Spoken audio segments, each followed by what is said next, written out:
sensational, celebrational, Keelerational. This is what we call the Keeler Show.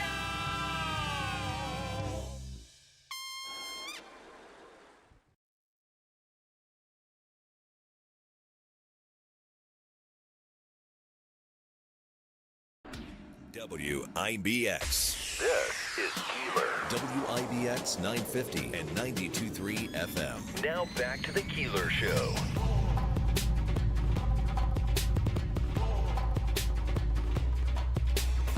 I'm already having one of these mornings where I had everything all ready for myself this morning.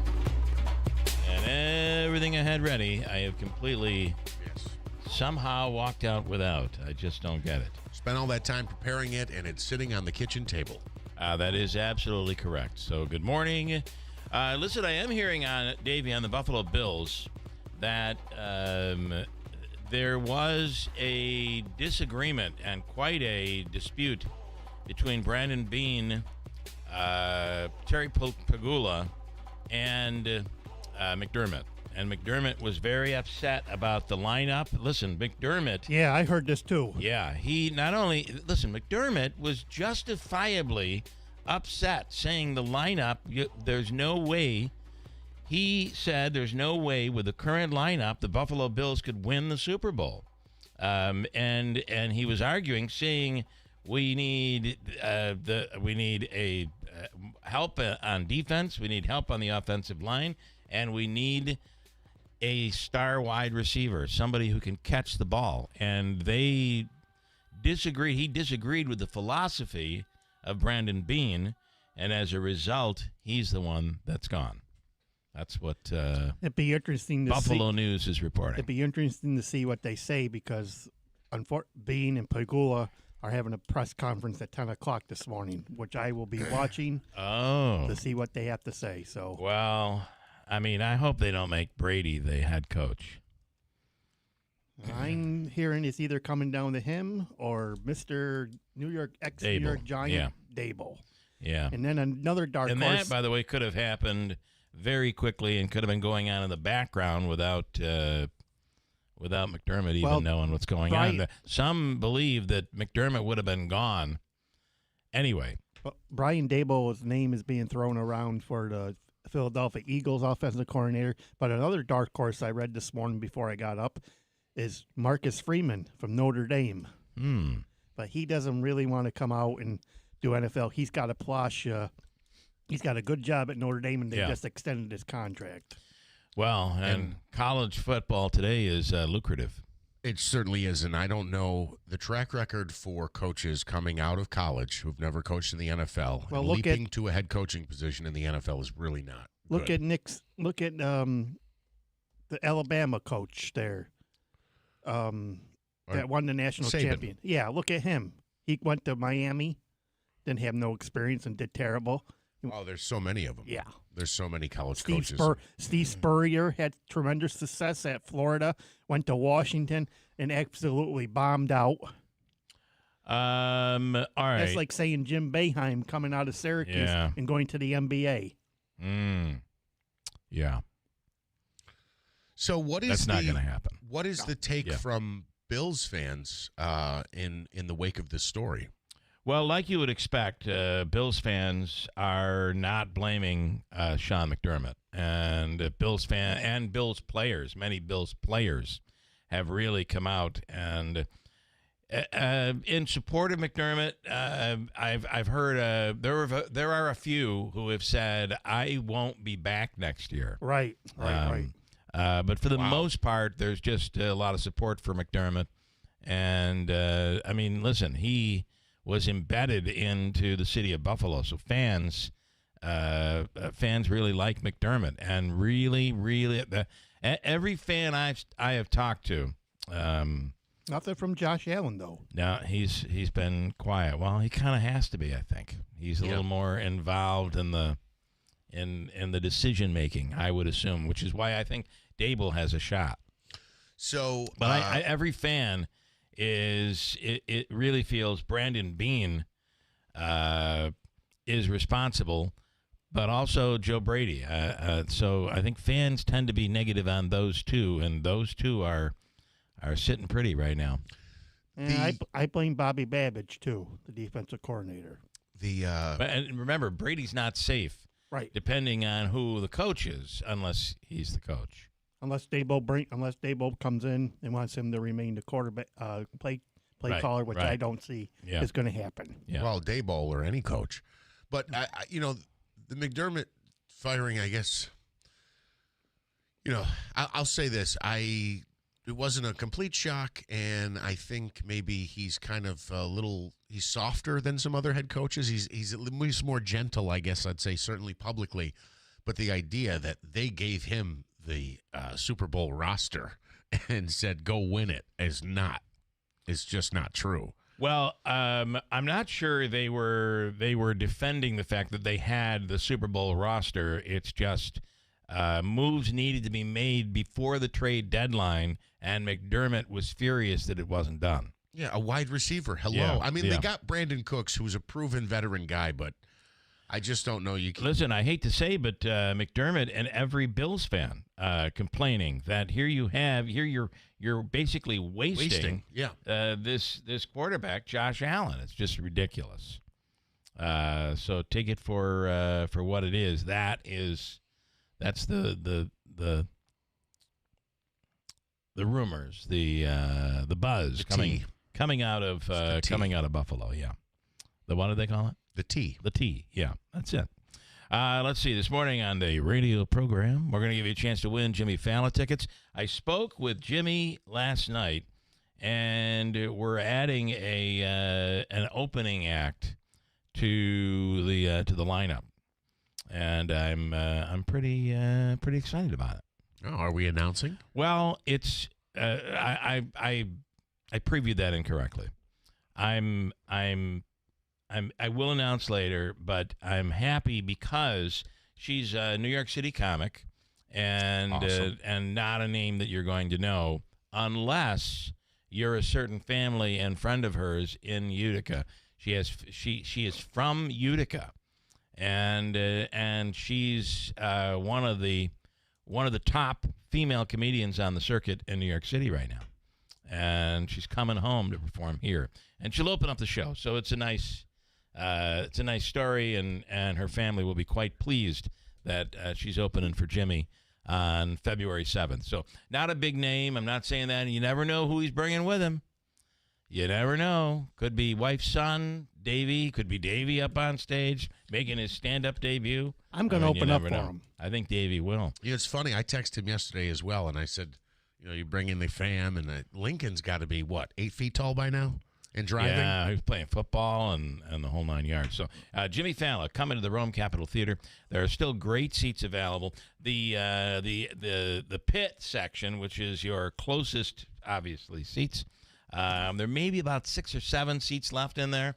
But that section right afterwards is really good. And there are a ton of $38 and $48 seats left. So if you're looking for budget, you're going to be just fine.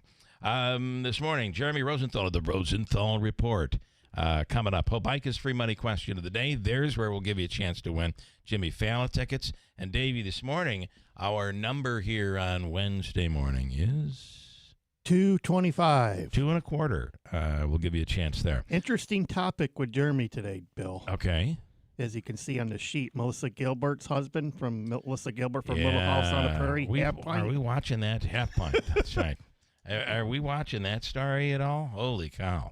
No, I'm just seeing it on the sheet here. He was just yesterday released that it was just he has been released as he awaits trial. There are now 3, I believe. Yep. Beth, I think you know this story. There are 3 I was reading an update this morning that say, and 2 of them are from like 25 years ago, from the source that I was reading. Yeah, and he claims it's all BS, and that they're all out trying to get money. But 3 accusers is rough, and I think they described it as very hands-on, very rubby, if you will. What an ugly word, right? Yeah, rubby. come on. Yeah. It's an ugly word if you're describing somebody. So, I don't know. Quite interesting. So we'll speak with Jeremy Rosenthal on that case. How do you come back from an accusation of touching underage kids? How do you recover, whether it's true or not true? I didn't understand the children part. Oh, Yeah. yes. Yep. Whether these are child actors or on the set children. How do you come back from that accusation? It's something. Yesterday, every once in a while I go on in London and chat with the crew there, and they're very, very interested about Donald Trump and American politics. They probably know more about American politics than many of us, to be honest with you, over there, and they are following this carefully. And let me say, if Donald Trump were running outside the United States, he would have a very difficult time winning dog catcher. Just a hatred right now, especially with this Greenland thing. They just despise us right now.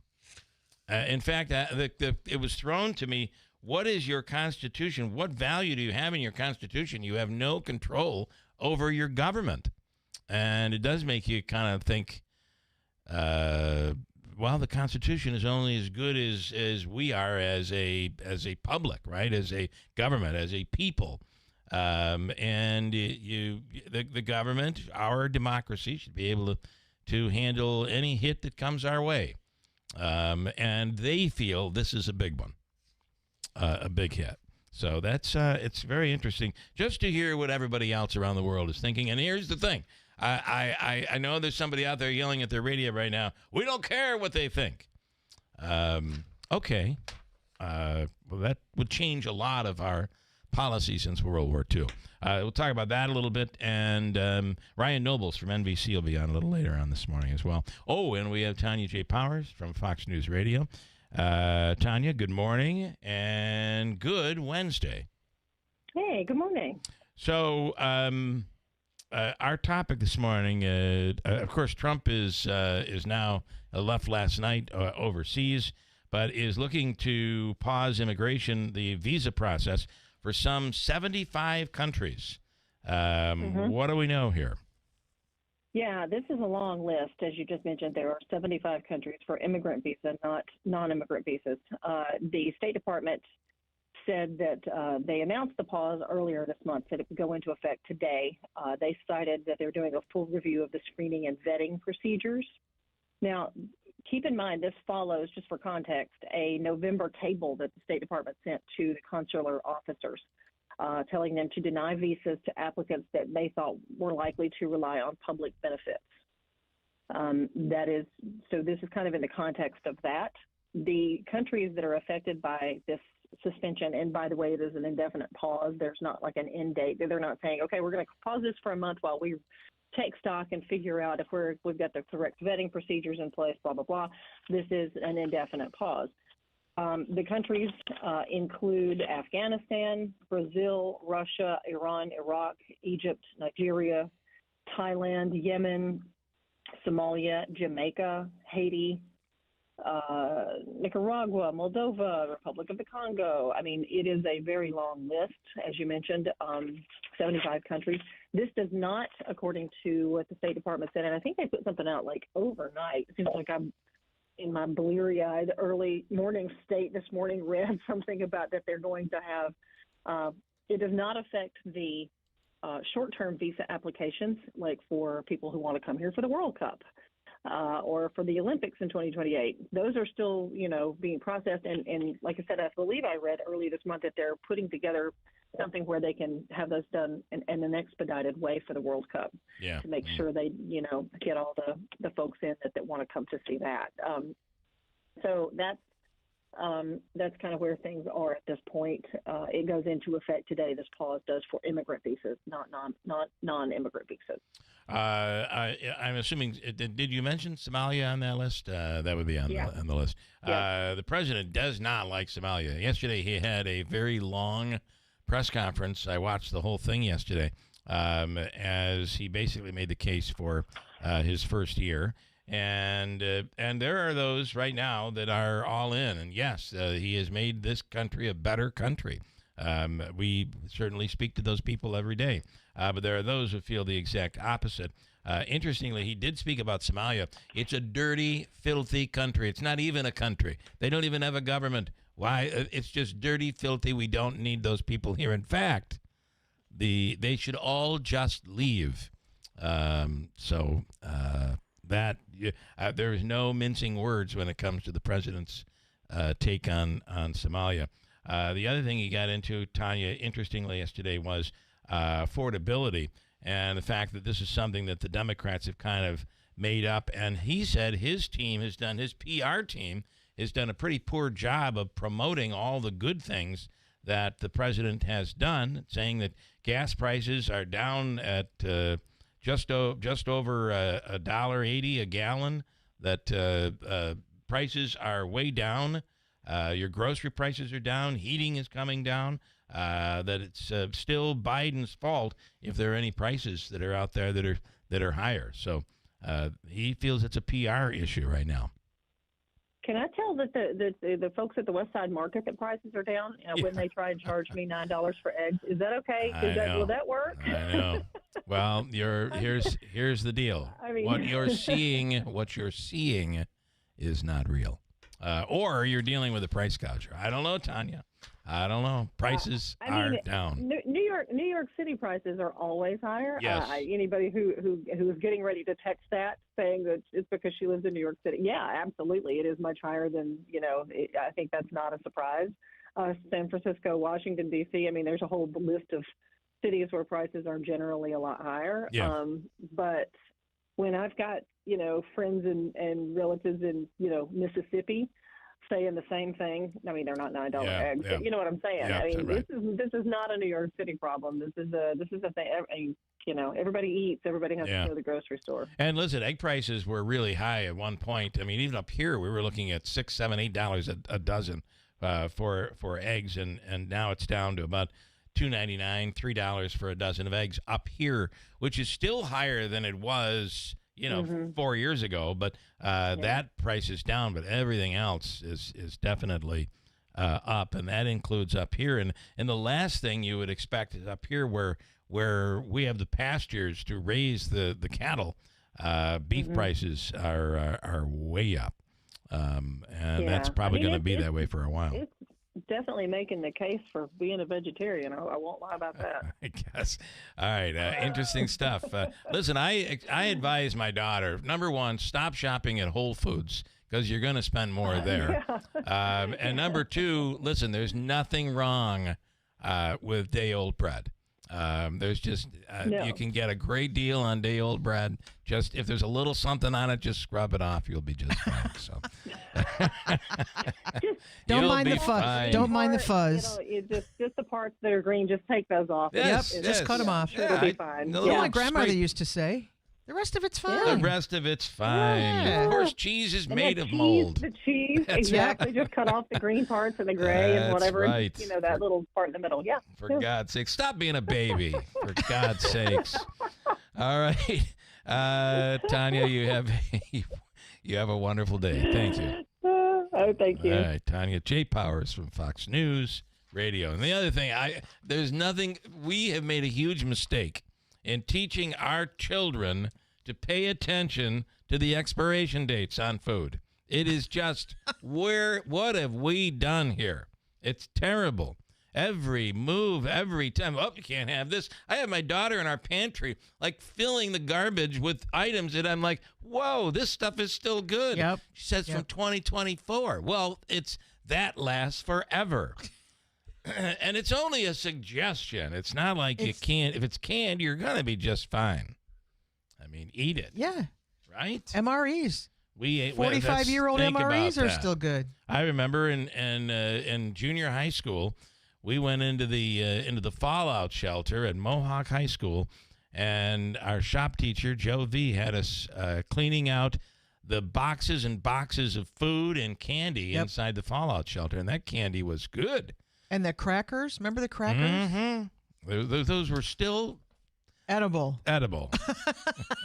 I was going to say tasty, but No, that would edible. be They were still edible. That would be. If it was that or starved to death.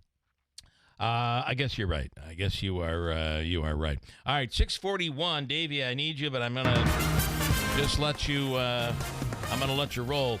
Let me go into the forecast here because we're running a little bit late. So stand by. It is a cold one, but maybe a little bit of relief today. Here's the latest from the Weather Channel. Increasing clouds, windy at times and cold today with scattered mainly afternoon snow showers. Highs in the middle to upper 20s. Our wind chill at times, especially here this morning, could be below zero. Scattered snow showers, low to mid 20s tonight. Mainly morning snow showers tomorrow, low 30s. I'm meteorologist Ken Boone from the Weather Channel on WIBX 950 AM and 92.3 FM. Currently, and when I say a little warmer, we're going to get up into, it's 8 right now. It's cold. 8 and cloudy, but it is going to get up into the upper 20s today. Closer to freezing. Closer to 30 today, and maybe a little of that tomorrow. But the weekend looks very, very cold. In fact, Davey, you were saying for those who may be going to the Syracuse game, it's already awful when you in the wintertime when you go to a Syracuse basketball game, especially if you park downtown, walking up that hill, the wind and the cold. It could be 30 degrees and you're freezing your tail off. Well, tonight they have a 9 o'clock game. It's going to be cold tonight, but Saturday. 2 o'clock. 2 o'clock in the afternoon. It's going to be probably single digits. Unless you park in a parking garage next to the dome and have that little quick walk. I'm a firm believer if you park in a lot somewhere and then take an Uber in and then get an Uber to take you back to your car. I know that sounds a little prima donna-like, but it's a great way to do it and not have to worry. The Uber might cost you a little bit, but it is what it is. 6:43, stand by. We'll come right back. Lots to talk about, lots to get into. Mike this morning saying, listen, there's nothing wrong with that penicillin on the bread. It's actually good for you and preventative, by the way. Stand by, 6:43. Paid for by Christian Care Ministry. Maybe this is you too. There's enormous frustration right now with healthcare costs. It is amazing. Healthcare costs for families in the last 20 years have almost tripled, and it just keeps getting worse. All this to say, this is why MediShare is so in demand right now. People are looking for alternatives, and MediShare is proven. You can save thousands of dollars a year and actually like it more. Over 1 million Americans are now part of healthcare sharing, and MediShare is the gold standard. It's trusted, it works. It's been helping people save money and have peace of mind now for 30 plus years. It's not some big impersonal thing either. It's a community of people like you helping each other. So yeah, if you're frustrated too, here's your chance to make a refreshing change. You'll notice the difference as soon as you call. They're easy to talk to. You can get a price within 2 minutes. Here is the number. Call 855-51-BIBLE. That's 855-51-BIBLE. 855-51-BIBLE. Listen carefully. This isn't noise. It's not hype. Silver is moving. And when silver moves, it moves quickly and without warning. Smart investors already know this. Most people don't until it's too late. Call Advantage Gold at 800-900-8000 to get your free gold and silver rollover kit, a $49 value just for calling. History is clear. When the gold to silver ratio tightens, silver doesn't creep higher, it explodes, often outperforming gold by multiples. Right now, most Americans remain dramatically underallocated to precious metals, even as central banks around the world are aggressively increasing their gold reserves. History shows precious metals have performed best when interest rates move lower while inflation stays above target. You don't need perfect timing. You need to be in position before the move finishes. Call 800-900-8000 now. Find out about a tax and penalty-free rollover in 2026. Consult your financial advisor before investing. Call 800-900-8000 now. That's 800-900-8000. Need a new bed? Don't wait for your tax return. Mattress Express has 1 year, no interest, no money down, and no payments for 90 days for qualified buyers. Stop into any store or apply online at mattressexpressny.com. Hurt in a car? Call William Attar. 315-444-4444. The Potting Shed Antiques in Whitesboro is buying silver, gold, gold-filled, vintage costume, estate jewelry, and U.S. and Canadian coins. They've been your hometown buyer for over 50 years. While other gold and silver buyers claim to offer the highest prices, the Potting Shed Antiques actually delivers. Let Don Hartman take a look at your individual pieces or your entire collection selection. The Potting Shed Antiques. Open Thursdays, Fridays, and Saturdays. Please call ahead for an appointment. Visit thepottingshedantiques.com. Celebrating 100 years. This is Keeler. WIBX 950 and 92.3 FM. Now back to the Keeler Show. All right, a couple things to get to. John, we call him QAnon John, on YouTube live this morning. Prices are not up, Bill. The dollar is going down. Now, that is true. The dollar is going down. And the stock market took a nosedive with everything going on, all this Greenland stuff. And I'm telling you something. You could be the most loyal, dedicated Trump supporter in the world, and you got to be looking at it like, this guy seems to be a little, I think he's going nuts. What in the hell is he talking? First of all, Bill, that's it. I'm done. I'm not listening to you anymore. I'm done. This is terrible. You have TDS. You're Trump. No, there's something going on here. Did you read the letter written to the president or the prime minister or whatever it is of Norway? Did you read that letter? I did not. Oh, my God. Find it right now. You read the letter. Just read that letter. Basically saying, you didn't give me, and don't you tell me you don't decide who gets the Nobel Peace Prize. Sorry, Mr. President, we have nothing to do with that. We do not. Oh, my goodness. Don't you tell me. Read a little bit of it for me, could you? I have reports on it. Hold on. I'm looking for the actual letter. It's not good. It's like somebody is losing it. And I watched that press conference, and I would say no, except for every exaggeration. The description of everything that he said is probably the real answer, plus or minus $1 million. It's like everything is the greatest, the largest, but that's normal. That's the way Trump has been, right? This letter is just nutso here. Okay, so and it's scary. It's like 25th Amendment scary. Is it 25th? Whatever. Anyway. 26th, 22nd? No. It's 25th. Yeah. Is it? Anyway, okay. Let's hope we don't use that. Okay. Donald Trump has linked his drive to take control of Greenland to his failure to win the Nobel Peace Prize, saying he no longer thought purely of peace as the row over the island threatened to reignite a trade war with Europe. Okay, he added he would 100% follow through on plans to hit European nations with a slew of new tariffs if they did not strike a deal to hand Greenland over to the United States. Quote, Europe ought to focus on the war with Russia and Ukraine because, frankly, you see what that's gotten them. That's what Europe should focus on, not Greenland. Considering your country, this is when he was addressing Minister Jonas Storr. Yes, whatever his position is. Considering your country decided not to give me the Nobel Peace Prize for having stopping 8 wars, plus I no longer feel an obligation to think purely of peace. The 8 wars are in his head. I'm sorry. It's just, you got to be kidding me. Well, we were better off when better off when Biden was sleeping at home and doing nothing.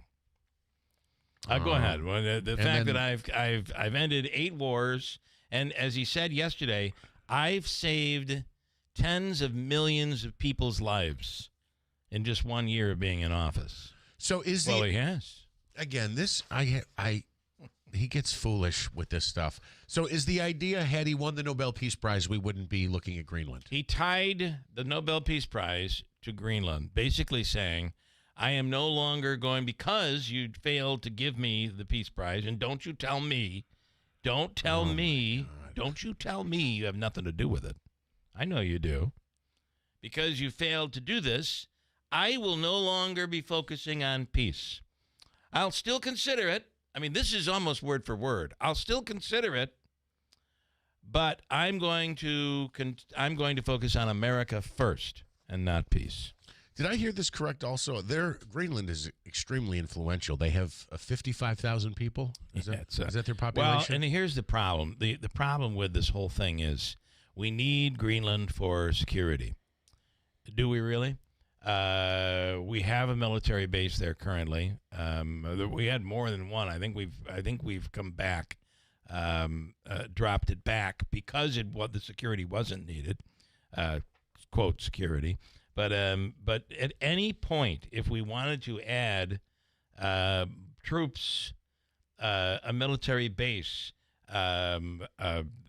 launchers, whatever it might be, in order to protect Greenland for strategic purposes, we have every right to just do it. The only thing, according to a treaty that was signed by Harry Truman and then revised probably 20 years ago, the only thing we need to do is inform Greenland and Norway. It used to be only Norway. Now we consider Greenland autonomous, and we would need to inform Greenland. That's the only thing we need. That's all we need to do, and we can have any security there we want. And the other part is NATO.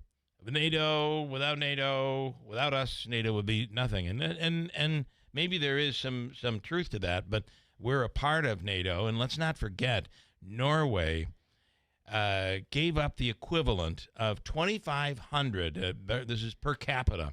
They gave up more people per capita than anyone else in the world, including the United States, when defending our country after 9/11 in Afghanistan.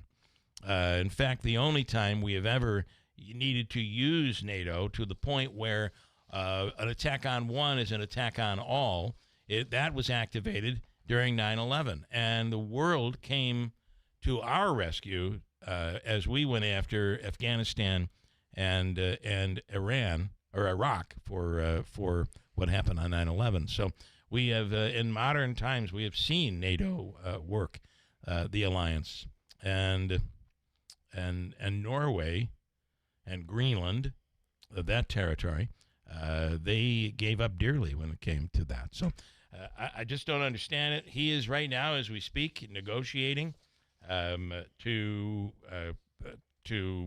get Greenland, and yesterday he was quite confident. We'll see what happens, but yesterday he was quite confident that we will have it, and we'll have it without the use of military. Now, when you hear people in Europe and people in Norway and Greenland talk, leaders and citizens of Greenland, he's got a big hill to climb. So what is it going to be, the 51st state, or is it like Puerto Rico? It's just a territory. And then the next, he's saying he's back on to Canada, saying that Canada will be next. Canada needs to be the 51st state for the security of the United States. I'm telling you something. We're witnessing something really scary right now. And you can put your head in the sand and say everything's really good all you want. This is not a political thing. This is not TDS. This is scary crap right now. And you've got Mike Johnson running around now around the world telling everybody this is just rhetoric. None of this is real. We're not going after, there's no way we're using military to take Greenland. I'm letting you know everything is just fine. Well, should he have to do that? Should the Speaker of the House have to be out? And does he have the credibility to make an impact by saying that? I don't know. So we'll see where all of this goes. But this is a biggie. This trip right here is a big one. We'll see where all of it goes. The press conference was quite interesting. It went on for a long time. And where do you find a president who's willing to come out and talk to the media for 90 minutes and take question after question? It's something that is unprecedented. One thing is for very sure, you have more access to this president than any president I think we ever can remember. Probably even more so than the days when you could walk in and just knock on the door and walk in and talk to the president if you made the trip to Washington. So there's something ironic here that's I guess goes hand in hand with this Greenland situation. It's their, what is it? How do you say it? Their earth minerals, their rare earth minerals, or whatever they might have, their resources, essentially. The reason we're interested in them now is because, this is the ironic part, because it's obviously Trump's Republican, is because of what I'm reading is global warming, that their ice mass is shrinking so much that we think the land below is actually going to be accessible in the near future. Well, I just can't believe you've fallen into that rabbit hole. For God's, I'm speaking for Chuck Lester. It's just ironic in that obviously it's typically something promoted and talked about by Democrats. A lot of Republicans, especially elected national Republicans, call it a hoax.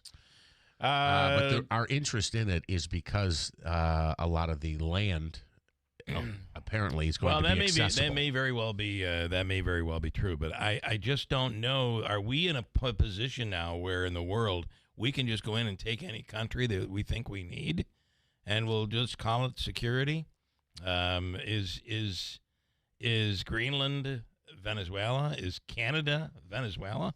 I'm just worried about the rhetoric. If it is just rhetoric, and I hope Mike Johnson's right, I still worry about the rhetoric. Look at where the stock market is right now. The rhetoric has just tanked the stock market. By the way, a really good time if you've got the money, good time to buy, because everything is way down, and I would say probably by the end of the week or first thing next week, it'll shoot right back up. And you'll have made some real money.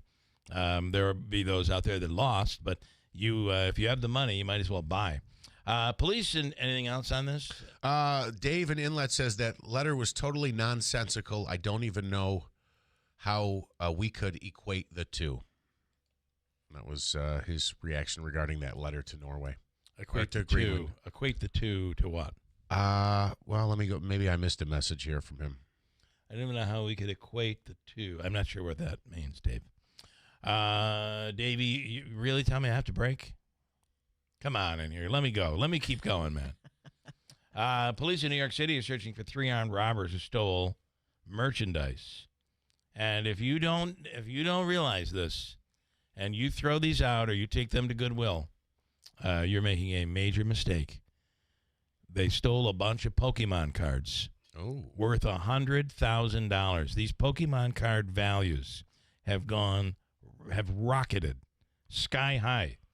All of a sudden, old Pokemon cards, you could have 1 or 2 that could be worth thousands of dollars. They're valuable all over again. And it's not necessarily all of a sudden. This comeback trend has been a big deal for them. It's been going on. Here they are talking about what they stole here. They came through, blocked the door, kind of pointed some guns at some of the customers in the front, told everyone to stay back, came to the thing over here, started smashing it with a hammer and just taking things from there. I'm just really glad everyone is safe. When I watched the tape, they were just like pointing guns like right in the faces of my friends, our customers, our community. Luckily, no one was hurt. So, luckily, nobody was hurt. And then this just makes you feel proud to be... all that for a Charizard. I'm really looking for things to make me proud to be American, and this is one of them. A Navy rescue swimmer in Virginia Beach, I don't know if you saw this video, was in the right place at the right time. A woman was having a mental health issue. She drove her SUV off the pier into the icy water. It was sinking. He and a couple of others jumped in and rescued her. It's incredible.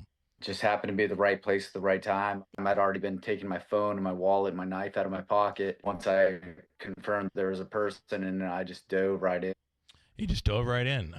He said, "This is my training." He's a Navy rescue swimmer. Pretty amazing. And saved the woman's life. Just incredible. News is coming up next.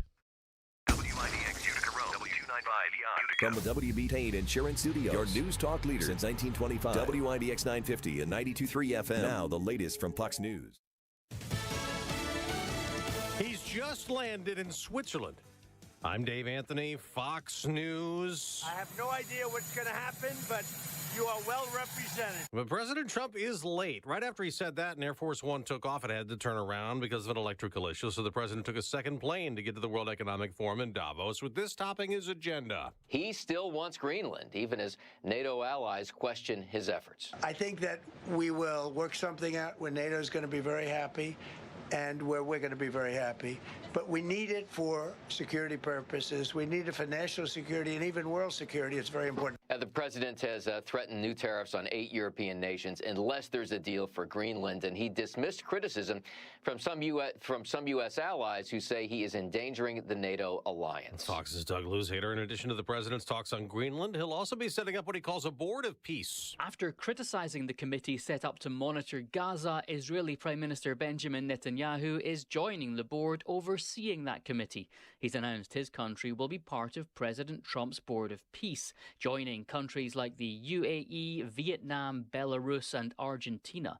Dozens of others, including the UK and Russia, have been invited but are yet to respond. Fox's Jonathan Savage. It has been 2 weeks since the deadly shooting in Minneapolis that left Renee Good dead. A woman Homeland Security maintains had been interfering with immigration enforcement, then drove toward an officer. That sparked even angrier anti-ICE protests and demands from Democratic leaders in Minnesota for ICE to leave.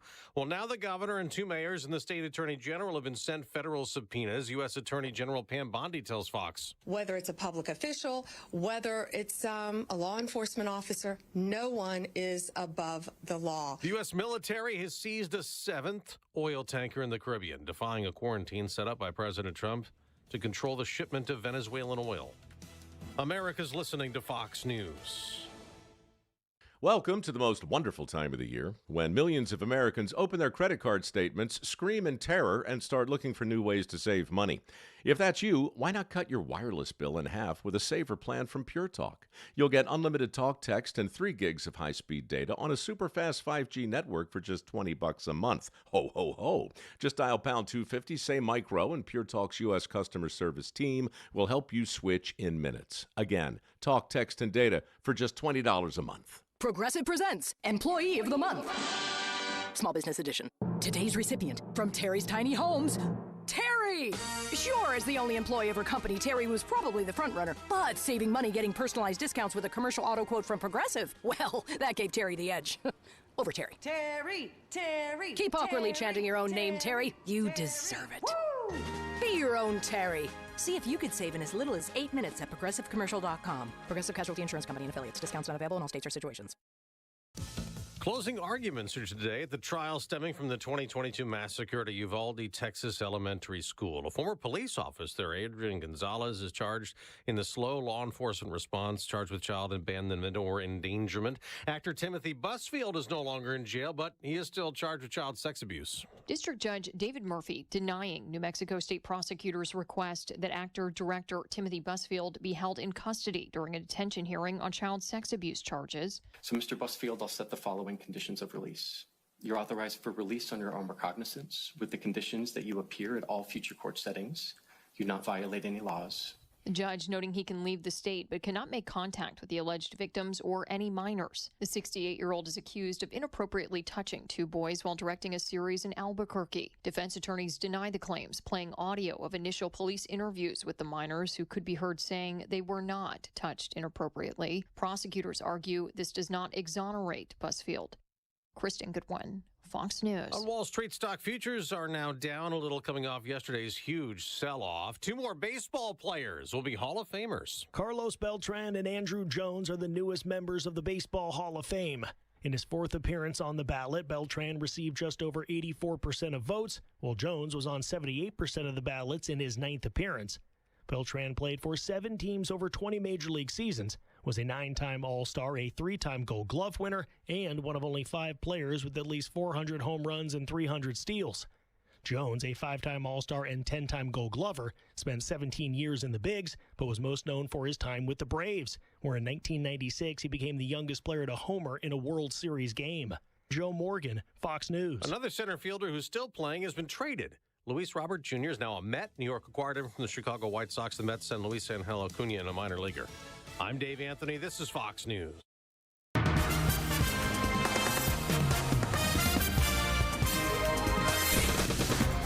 Clear skies, 10 degrees. Good morning. I'm Jeff Manaski, WIBX 950 AM 92.3 FM News Time 7:05. This news update is brought to you by the new destination Kia of Utica on Commercial Drive in Yorkville. A Rome man facing 10 charges after police say he was driving drunk with 3 children in his vehicle. 40-year-old Evans Faricki was found to have a blood alcohol content of 0.22 He's charged with 3 felony counts of aggravated DWI under Leandra's law and 3 additional counts of endangering the welfare of a child. Police say the children in his vehicle ranged in age from 1 to 9. The kids were turned over to the custody of a relative. A former principal at Proctor High School is suing the district and a school board member. Andre Paredes served as a principal at the high school for less than a year, but is suing over his separation pay and unused vacation days. Reports say the lawsuit also alleges that a school board member, Danielle Padula, spoke to local media about his exit, violating a separation agreement between he and the school district. Governor Kathy Hochul unveils her record-setting $260 billion budget to keep New York State running. During her proposal yesterday, she outlined spending on multiple initiatives, including increasing access to child care, boosting mental health services, and improving housing. All of the governor's plans need approval from the state legislature, where Democrats do have a majority. The deadline to get a deal done is April 1st. Meanwhile, Governor Hochul says Oswego appears to be a good candidate for a brand new nuclear power plant.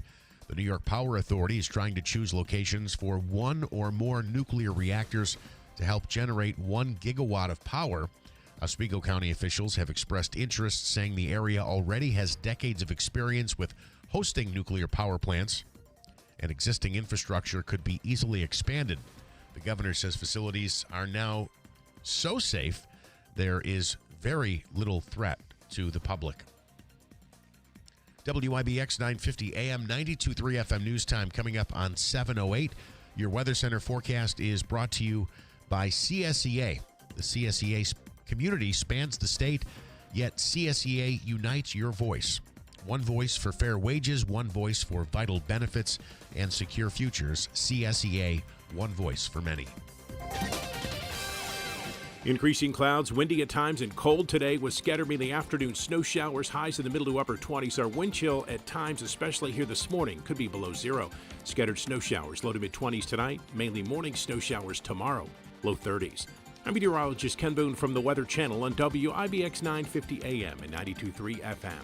Clear skies and 10 degrees at 7:08. All right, in sports, we've got some updates on the coaching carousel around the league. And the Giants finally introduced their new head coach, Mr. Harbaugh. Coach Harbaugh gets his introduction to the media. John Harbaugh meeting with the press yesterday. He spoke about his working relationship with general manager Joe Shane, who will no longer be reporting directly to ownership. Chris Mara said in terms of final say, it will be a collaborative effort between ownership, the GM, and the coach. The Chargers set to hire former head coach Mike McDaniel as their offensive coordinator. He had reportedly withdrawn his name from consideration for the Cleveland Browns head coaching vacancy earlier in the day yesterday, and has informed other teams they are out of the running for his services. He was 35-33 in his 4 seasons with the Dolphins. The Packers parting ways with cornerback Trayvon Diggs on Tuesday after less than a month. Diggs played in just 2 games with the Packers after he was claimed off waivers from the Dallas Cowboys on New Year's Eve. Georgia Tech football is making a splash. Alberto Mendoza announcing that he'll be going to join the Yellow Jackets next season. The quarterback is the brother of Fernando Mendoza, who helped guide Indiana to a national championship and a perfect 16-0 record with the Hoosiers on Monday night's national championship game. That run that, if you watch the game, that run that he was going for the first down. At this point, Indiana was behind. Miami looked like they were going to win that, potentially going to win that game, almost as if they had him stopped. If they kicked a field goal, they would have been behind or ahead by 1 point. I think is what worked out. Would have worked out. And he ran the ball, got the first down, was stopped, looked like he was going to the ground, and then came back up inside the 5-yard line and dove into the end zone. You see why he was the Heisman Trophy winner. And I didn't know the story about his mom, that she has she's battling MS. I didn't know that either. I did not know. I just noticed that she was always sitting there. She didn't jump up and cheer, and that I did not. And then later found out that she's been battling MS. So really a great, incredible story. So I didn't. Well, nothing. Okay, Syracuse tonight, Davey. 9 o'clock. Jeez. It's a late game. They play tonight. They're playing Georgia. No, Virginia Tech. Hawaii. The Hokies from Virginia Tech. Florida State. No, Who are they Virginia playing? Tech. Virginia Tech. It is Virginia VT. Tech. Okay, VT. VTech. That's tonight. Real quick in baseball, of course, Carlos Beltran and Andrew Jones elected to the Hall of Fame. He said the Mets are making a very good case. The Mets made a deal, too, yesterday. Luis Robert from the Chicago White Sox, who is a slugger. Robert struggled at the plate this season with a career-low 223, but he did manage to steal a career-high bases 33. Luis Angel Acuna, I believe the brother of the Braves Acuna, is headed back to Chicago in that trade, so I think a lot of Mets fans are sorry to see him go. But Acuna had some pop. It must have been 2 years ago where he was like almost a league leader in home runs in the American League, so Mets picking up a bat. Okay, we have a lot to get to. Coming up, we'll speak with Jeremy Rosenthal on this case of the husband of Melissa Gilbert. He is an actor on, what's the program, Beth? Oh, I don't think he's on anything at the. No, he is. Oh, is he? They actually the other night whether it's CBS or NBC, whoever it is, whichever network, they actually preempted an episode. Because he had been arrested. It was like Chicago Fire, Chicago Matter. My mom watches it. She was telling me that the program. No, I watched the trio there, and I don't think he's on any of those. He played a predominant role in that episode, and they pulled it because he had been arrested. Of course, he is proclaiming his innocence. I'll be very interested to see what Jeremy Rosenthal has to say about it. And then there's Half Pint. She's just crying like Pa used to cry. Yeah. It's awful. And you do feel bad because how do you recover from 3 families saying you touched their children inappropriately?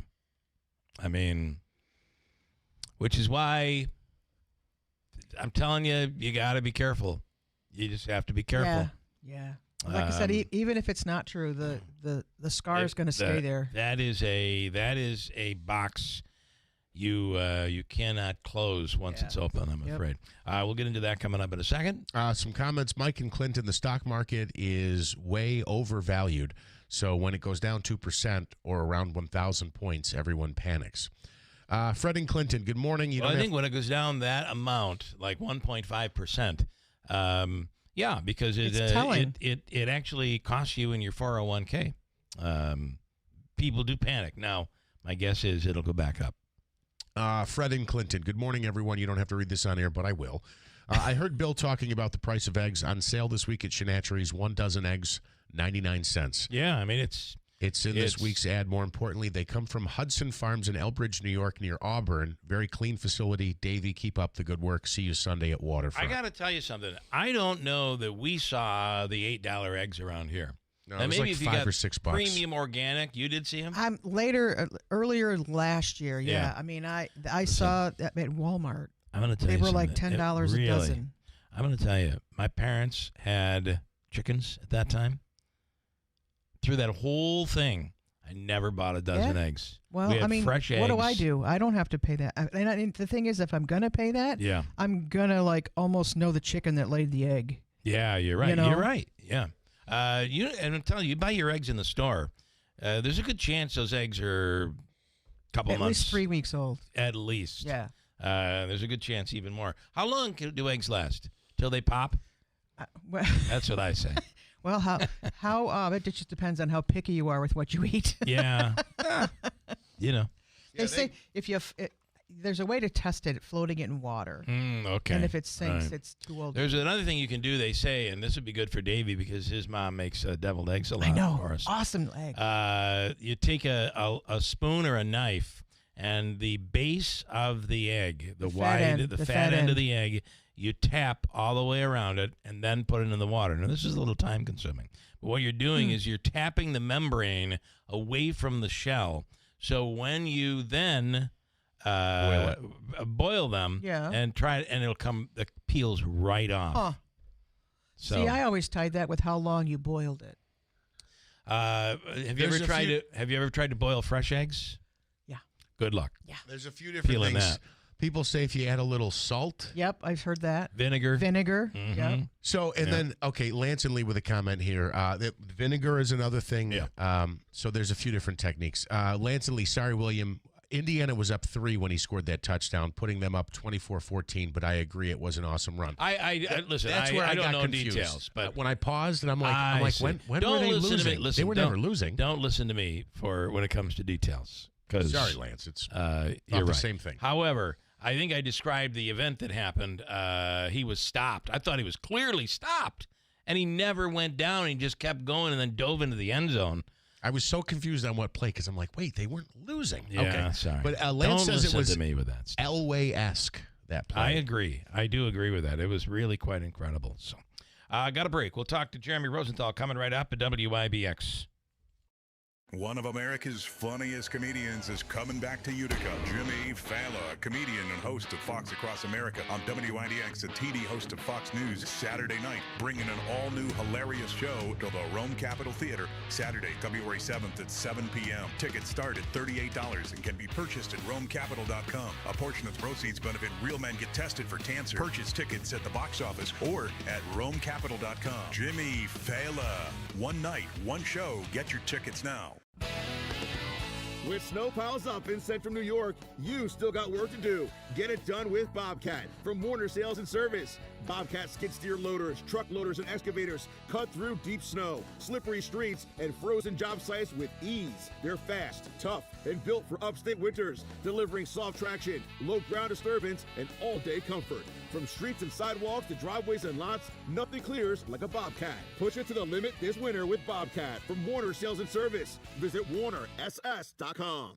It all began in 1985 with a single goal, a commitment to brighten our community. And with your kindness, that light grew brighter. Because for 40 years, you've helped Food Bank of Central New York deliver healthy food and hope. But that need continues to grow. So this year, please consider giving a little extra and make sure the light we shine together never goes out. Need a new bed? Don't wait for your tax return. Mattress Express has 1 year, no interest, no money down, and no payments for 90 days for qualified buyers. Stop into any store or apply online at mattressexpressny.com. This is a special alert to all Americans who own a vehicle with less than 200,000 miles with an auto warranty about to expire or with no warranty coverage at all. Due to a decline in the economy, CarShield is announcing a low-cost month-to-month vehicle protection plan that is now available to the public to save any driver out-of-pocket expenses on future auto repairs. Call now to find out how you can pay almost nothing for covered auto repairs. Yes, you heard that correctly. Pay almost nothing for covered auto repairs. An open phone line has been established for all drivers to call for a free quick quote. Call 800-923-6829 now. Drivers who are covered will not have to pay for covered repairs again. This protection plan is at an all-time low. Additionally, drivers who activate this vehicle protection today will also receive free roadside assistance, free towing, and car rental options at no additional cost. Call us for your free quick quote today. 800-923-6829. That's 800-923-6829. What do you have to lose? Call 800-923-6829. Again, 800-923-6829. Hurt in a car? Call William Attar. 315-444-4444. It's the NFL Conference Championships Tailgate Party. Sunday, January 25th, 1 till 5 at Waterfront Grill Herkimer. A full tailgate buffet, drinks, multiple TVs, and over 50 auction prizes like New York Giants tickets, 5 tickets to a Buffalo Bills game, plus a pair of tickets to see Jimmy Fallon, February 7th at the Rome Capitol. $30 tickets benefit the Great American Hunt Running Walk, Little Falls Hospital, Herkimer County Humane Society, and Real Men Get Tested for Cancer. Sunday, January 25th, 1 to 5 at Waterfront Grill Herkimer from WIDX 950 at 92.3 FM. Celebrating 100 years. This is Keeler. WIBX 950 and 92.3 FM. Now back to the Keeler Show.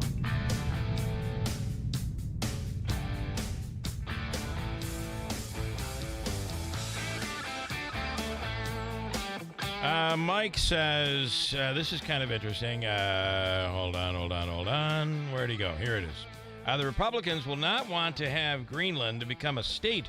They're under very socialistic benefits and will surely become Democrats. That would mean 57,000 people end up with senators, and I'm unsure how many Congress people. It would be a very Democrat-leaning state if it became state number 51. Do you know that in Greenland, this is quite interesting, no one owns the land. You own the home that's on the land. You're given a parcel, but you do not own the land in Greenland. No one owns land. The land is owned by the people. Well, it's about to be owned by the United States, it sounds like. It is. So. Yeah. Well, then that's easier for me to take it from you. I'll just head in there and take it over. Greenland. Okay, it is time now, ladies and gentlemen, for one of my favorite segments in the world here on the radio. And, of course, that is the segment that includes an attorney who is the attorney in Texas and is quite amazing. We throw a topic at him each and every week, and he does what needs to be done, and kind of schools us on the whole thing. Ladies and gentlemen, it is time now for the Rosenthal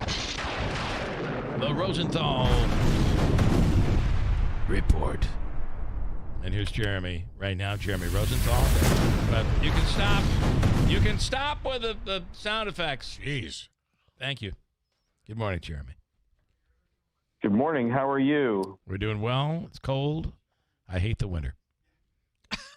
I'm sorry. I learned yesterday that the University of Syracuse has an underground tunnel system. Is that true? I don't know. I guess I didn't know that. I do know that I've heard from many Syracuse grads who say walking from building to building, you freeze your ass off. So if there is especially an on that hill, the wind whips. It's on a hill and it whips up there. It is cold. Maybe there's a tunnel somewhere. I don't know. I don't know. Okay. Yes. Yeah. There is. Hold on. Manansky's telling us it's true. Refers to various networks, most notably the extensive SU tunnels for campus utilities and student shortcuts. The downtown Syracuse tunnels connecting government commercial buildings to chilled water, chilled water, and secure. Have you ever been going prisoner transport as well? Going to a Cuse game? Have you ever been in the tunnels? Man, we just got to walk up that hill. It's terrible. Nonetheless, it says other institutions like RIT and Salisbury University. I'm not sure. Also have tunnels. Yeah. For weather protection. I feel like in the wintertime, we're just in a tunnel that goes nowhere here. Just down. In upstate New York, Jeremy. But it'll be over in a mere, 3 months. We'll be warming up. Yep. There you go. I went to a Syracuse game earlier this year. It was just at SMU. That's all. So. Okay. Well, I got to tell you, you would enjoy a game in Syracuse because it's the JMS Wireless Dome, and it's one of the few domes on college campuses, and it's a pretty good experience once you get there out of the cold. It's nice and toasty inside, so that all works. All right. Can I ask, because this is really a thorn in my side earlier this year when we talked about it. What does it cost you to park at an SMU game? Nothing if you do it right. There you go. Yeah, it's not good. The SMU's their football stadium's on campus, and it's in a real hoity-toity part of Dallas, and everybody gets real possessive about you parking in there or whatever. So, yeah, it's that's a skill in and of itself. Yeah. Well, when I heard $35 to park at a Syracuse game, I thought that was absurd. Yeah, it's hard. Yeah, you go to Jerry World. Jerry World is $40, and that's to walk 6 blocks after you pay that $40. That's funny. I believe that getting free parking at Syracuse is a 2-step process. Step 1, ride with a friend. Step 2, forget your wallet. And bingo, you've got free parking. Okay, I'll ask you this, And I just, if you can give us the story in a nutshell, involving Half Pint and her husband. But I want to ask a general question before. How does one come back, especially a male, how does one come back from an accusation of touching underage kids, whether it's true or not? You don't. You don't. Yeah, it's a terrible accusation. Maybe you're now. He may win, Timothy Busfield. He may win this, but no, you'd never really come back unless maybe you're Michael Jackson and you die, and then people just sort of keep buying your stuff, compartmentalize that part of it. But no, you don't come back from it. This is a pretty heinous accusation. If it's true, he's not a very good guy. And he's not big enough to really survive this. Yeah, he's like a B actor, right? Although big enough where the network pulled the episode last weekend after the charges were first announced. So, right. But right. It's the other part of this that's difficult is I think it's three different accusations now, three different families. One is one thing, but when all of a sudden they start coming out, I mean, look at the Bill Cosby stuff. Although there are people that don't believe Bill Cosby did anything wrong, and there are like 25 different victims who claim they were drugged and you know what. So 3 accusations. What are your thoughts on the case? Yeah, and I'm not clear. I think it may be different accusations from the same kid, although there are other people who he's alleged to kind of have been weird with. I saw that. But yeah, just not next level weird or criminal weird, what have you. But yeah, these types of accusations. I mean, look, they're real bloodbaths in the courtroom. You have to, if you're defending this, I mean, you have got to go, you've got to go just the distance. It's time to get your crowbar out and you've really got to come after the charge, because what you're really trying to do is you're really trying to show what happened or what didn't happen in a room with 2 people. And there's never going to be any evidence that's really more compelling than tears or emotion or yes, this happened and no, it didn't happen. And you've got so the defense here is kind of going after the parents, which is that's the standard play. So the complainant, 7, 8, 9 years old, I think now is maybe 10 or 11. Yeah. That's still a pretty suggestible age. I don't think that there's a lot of, go and let's make this up and let's, I don't think there's a lot of that. And again, I see these cases a lot. I don't think there's a lot of that, but I do worry that there's, well, did he do this? Did he do that? Did he do this? Did he do that? And then the child and the child sort of takes the bait and understands, this is the right answer, and maybe this did happen, and then it sort of turns into it. So that's the real danger. Yeah. If you've ever been in, and I have, if you've ever been in a situation where you're in a family court battle and there may be someone that is feeding a child with stuff, it is. Would you say it's easily detectable by an expert, or very difficult to detect? You really have to find the smoking gun to get yourself out of it if there has been any type of accusation. Your thoughts on, because this is very similar, right? The accusations all the time in family court. It happens all the time. Yeah, a lot of arrests trigger divorces, and a lot of divorces trigger arrests. Yeah. And yes, and there's a concept that's called parental alienation, which is where one parent just dumps on the other. And so one parent is away, right? Because we're in a custody suit, and then the other parent is dumping on them, and it takes a psychological toll on the child. It is a very common defense in a case like this that, look, now we're in the middle of a divorce, right? And what you've done is you've alienated the other parent, and you have incessantly questioned this child 8 million times. Who maybe they're 5, maybe they're 6, maybe they're 7, and at some point maybe the child sort of figures out, this is the right answer. Yeah, right. But then, but again, sex abuse happens, and that's the danger from the other side is that it can be real, and if there's a movie there's a movie with Philip Seymour Hoffman called Doubt, and I think Meryl Streep is in it.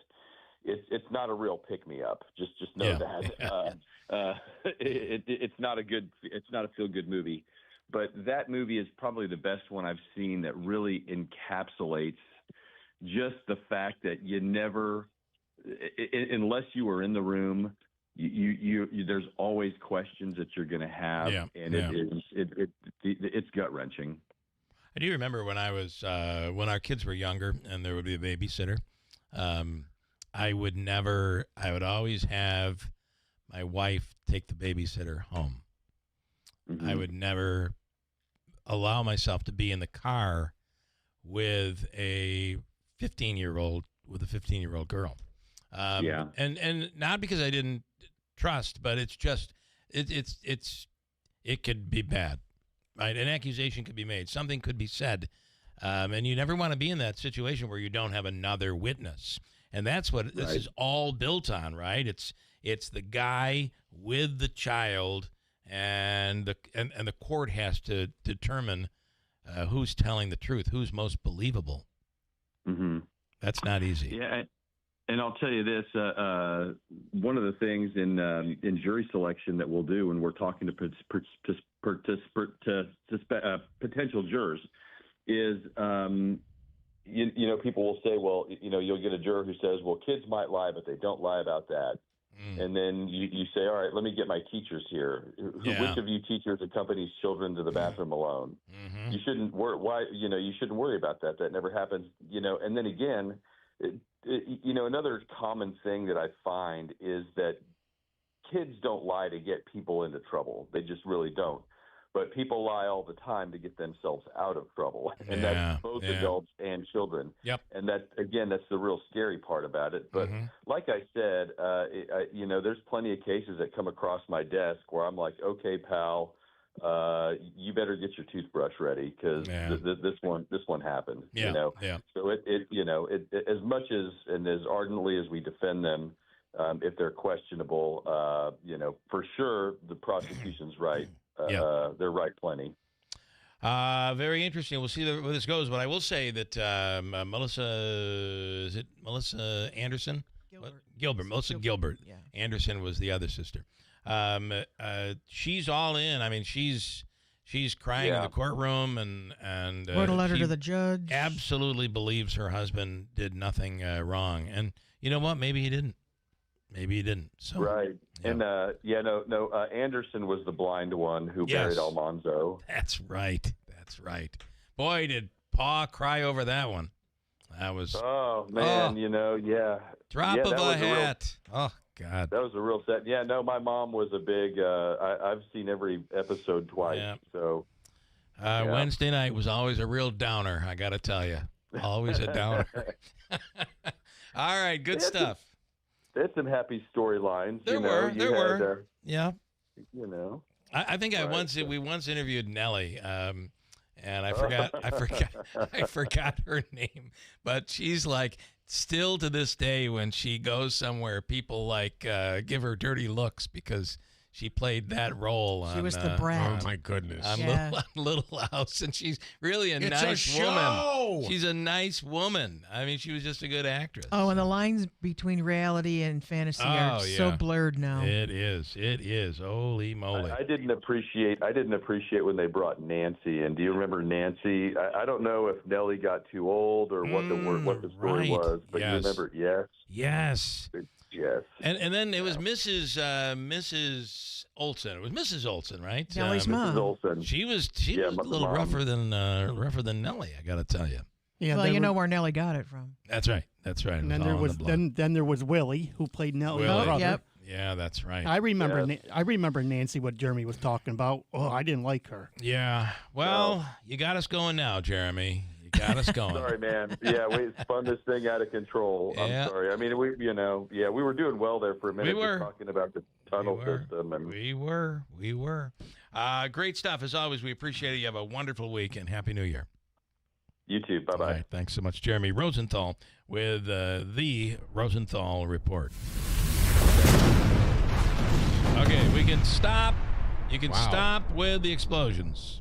We don't need a minute. Stop. Sounds more like a solar storm. Manansky does it. Planets colliding. Manansky does an update on news, and we'll do Habaika's free money question of the day. It's worth $2.25 with your chance to also win Jimmy Fallon tickets coming to the Rome Capitol Theater on February 7th. 2 weeks away. Go to romecapital.com.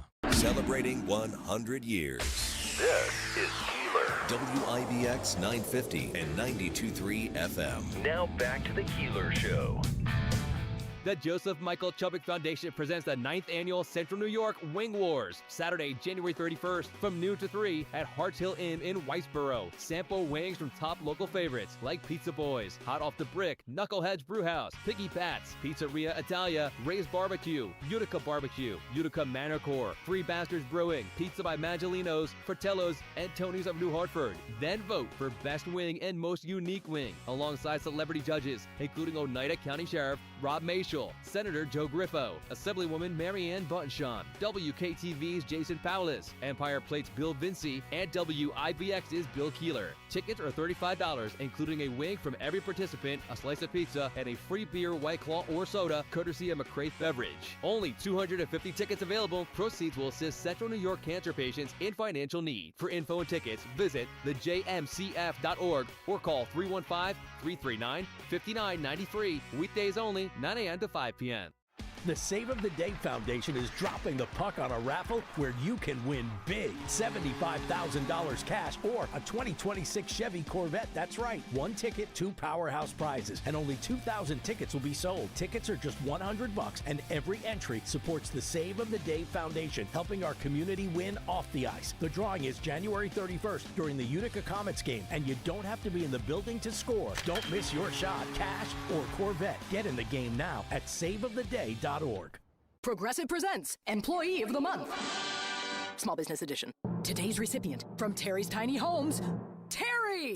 Sure, as the only employee of her company, Terry was probably the front runner, but saving money getting personalized discounts with a commercial auto quote from Progressive, well, that gave Terry the edge. Over Terry. Terry. Keep awkwardly chanting your own name, Terry. You deserve it. Woo! Be your own Terry. See if you could save in as little as 8 minutes at progressivecommercial.com. Progressive Casualty Insurance Company and affiliates. Discounts not available in all states or situations.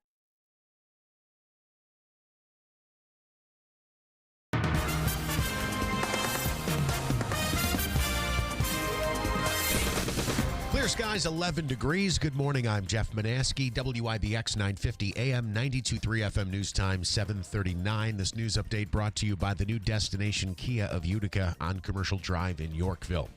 President Trump is in Switzerland this morning with Greenland on the minds of many of the leaders at this year's World Economic Forum. The president is scheduled to deliver a keynote address and has also said he has several meetings planned, including discussions centered around his efforts to bring Greenland under U.S. control. Border Patrol head Greg Bovino is highlighting the arrests made during the immigration crackdown in Minnesota. During a press conference, Bovino said they're catching the worst of the worst. His comments come after DHS Secretary Kristi Noem took to X on Monday to announce over 10,000 arrests had been made in Minneapolis. Striking New York City nurses seeing political support as they march on the picket lines. U.S. Senator Bernie Sanders and New York City Mayor Zohran Mamdani brought donuts to hundreds of striking nurses on the picket lines. Both lawmakers say they stand with the nurses who are now in their 10th day of a strike as they demand better pay and benefits and safer working conditions. The man who assassinated former Japanese Prime Minister Shinzo Abe will spend the rest of his life in prison. Tetsuya Yamagami was sentenced today for the 2022 assassination carried out with a homemade gun.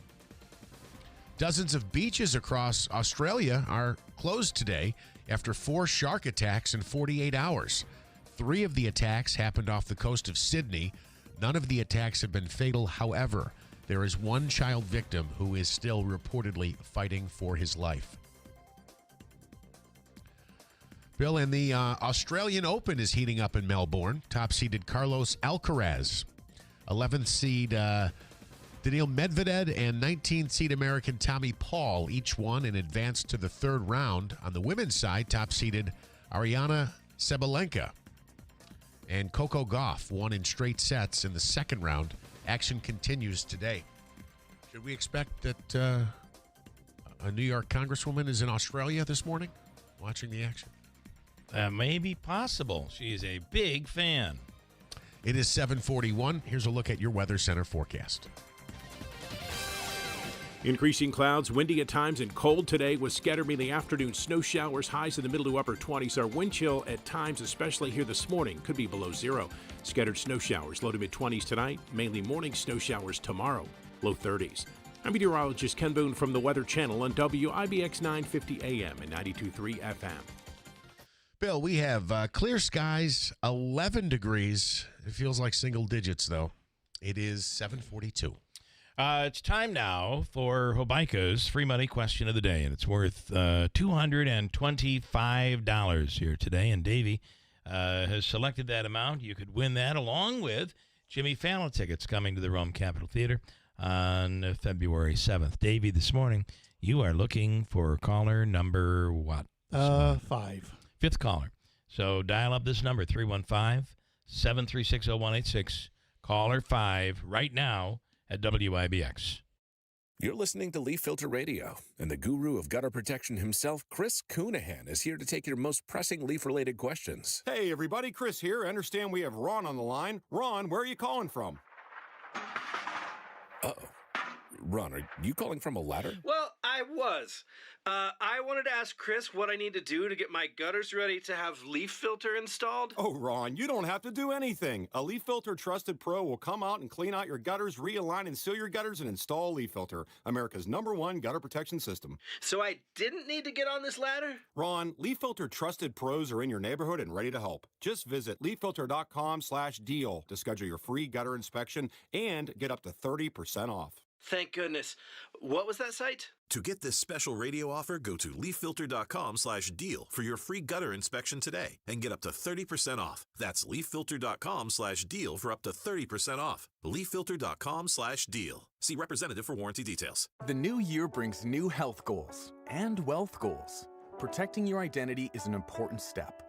Your info is in endless places that could expose you to identity theft, leading to lost funds. LifeLock monitors millions of data points per second. If your identity is stolen, our restoration specialists will fix it, guaranteed, or your money back.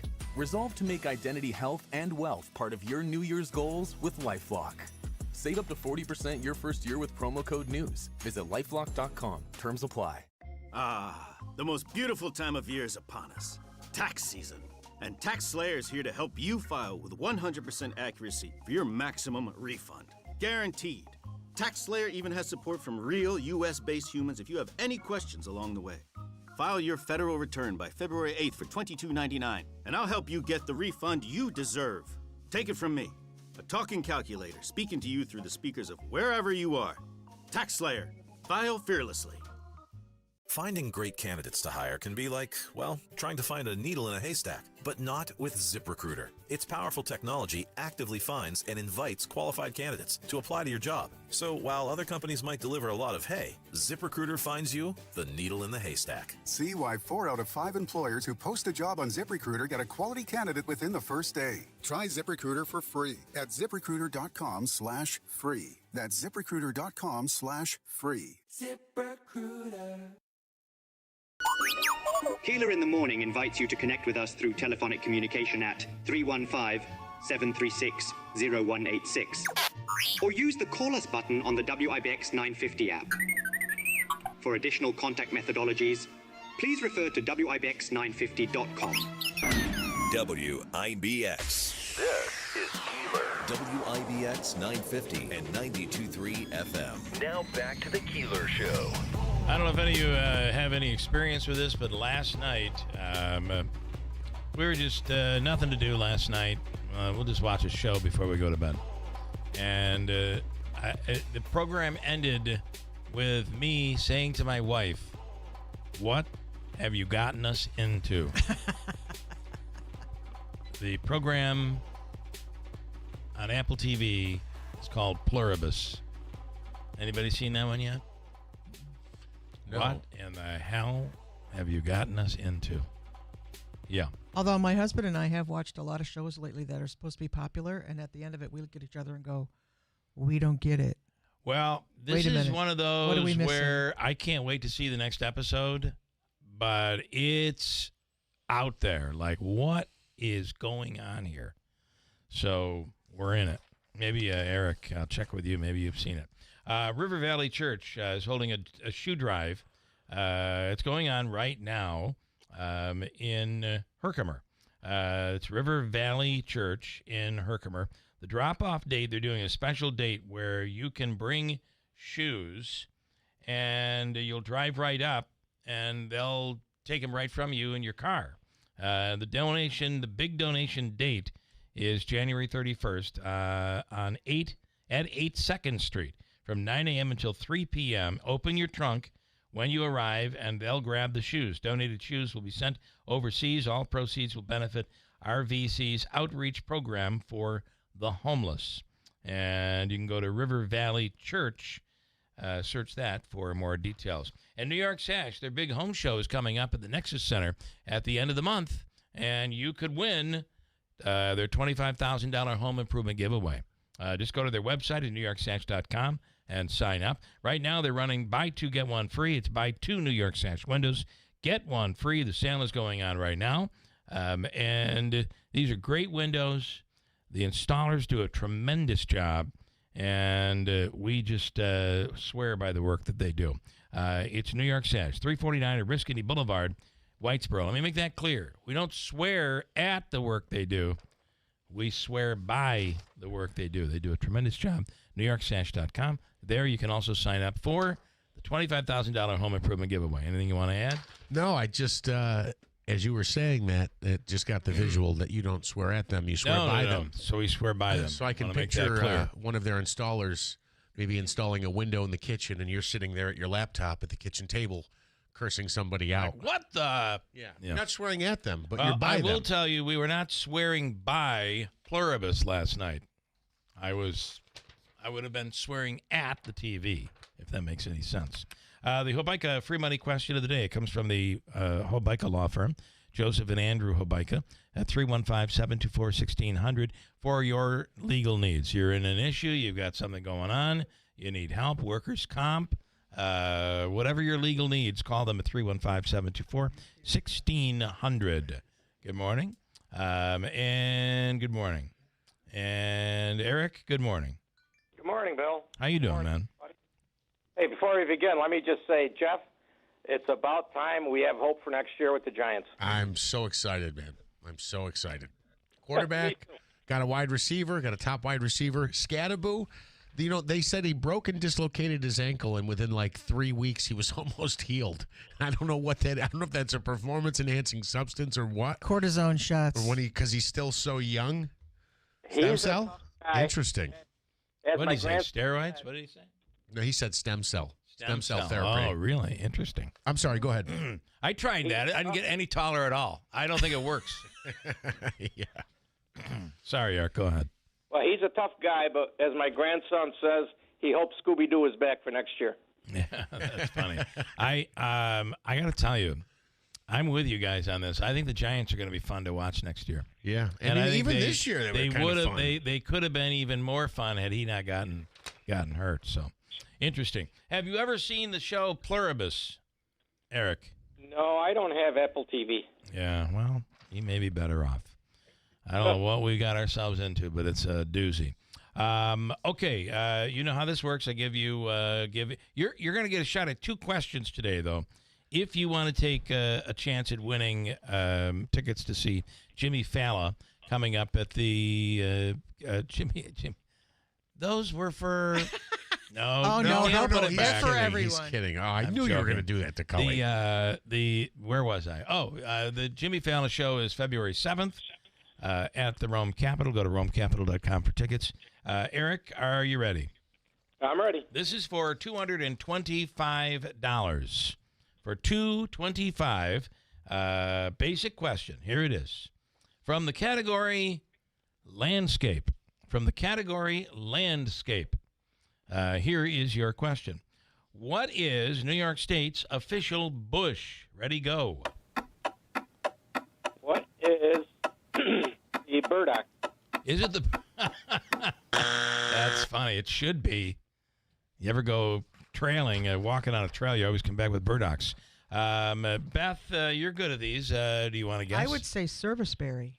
Serviceberry. Anybody else? New York State's official bush is, believe it or not, and it is a bush, and it can grow very quickly, and your neighbors will not see anything when you're done. The lilac bush is New York's bush. We have one too. Yeah, you do. You should have known, man. I wonder if that's endemic to New York State. I kind of wonder. I don't know. Some people smell lilacs and they smell beautiful. Other people smell them and it smells like not beautiful. Not beautiful. Yeah. Okay. Would you like to take a shot at winning tickets to the Jimmy Fallon Show?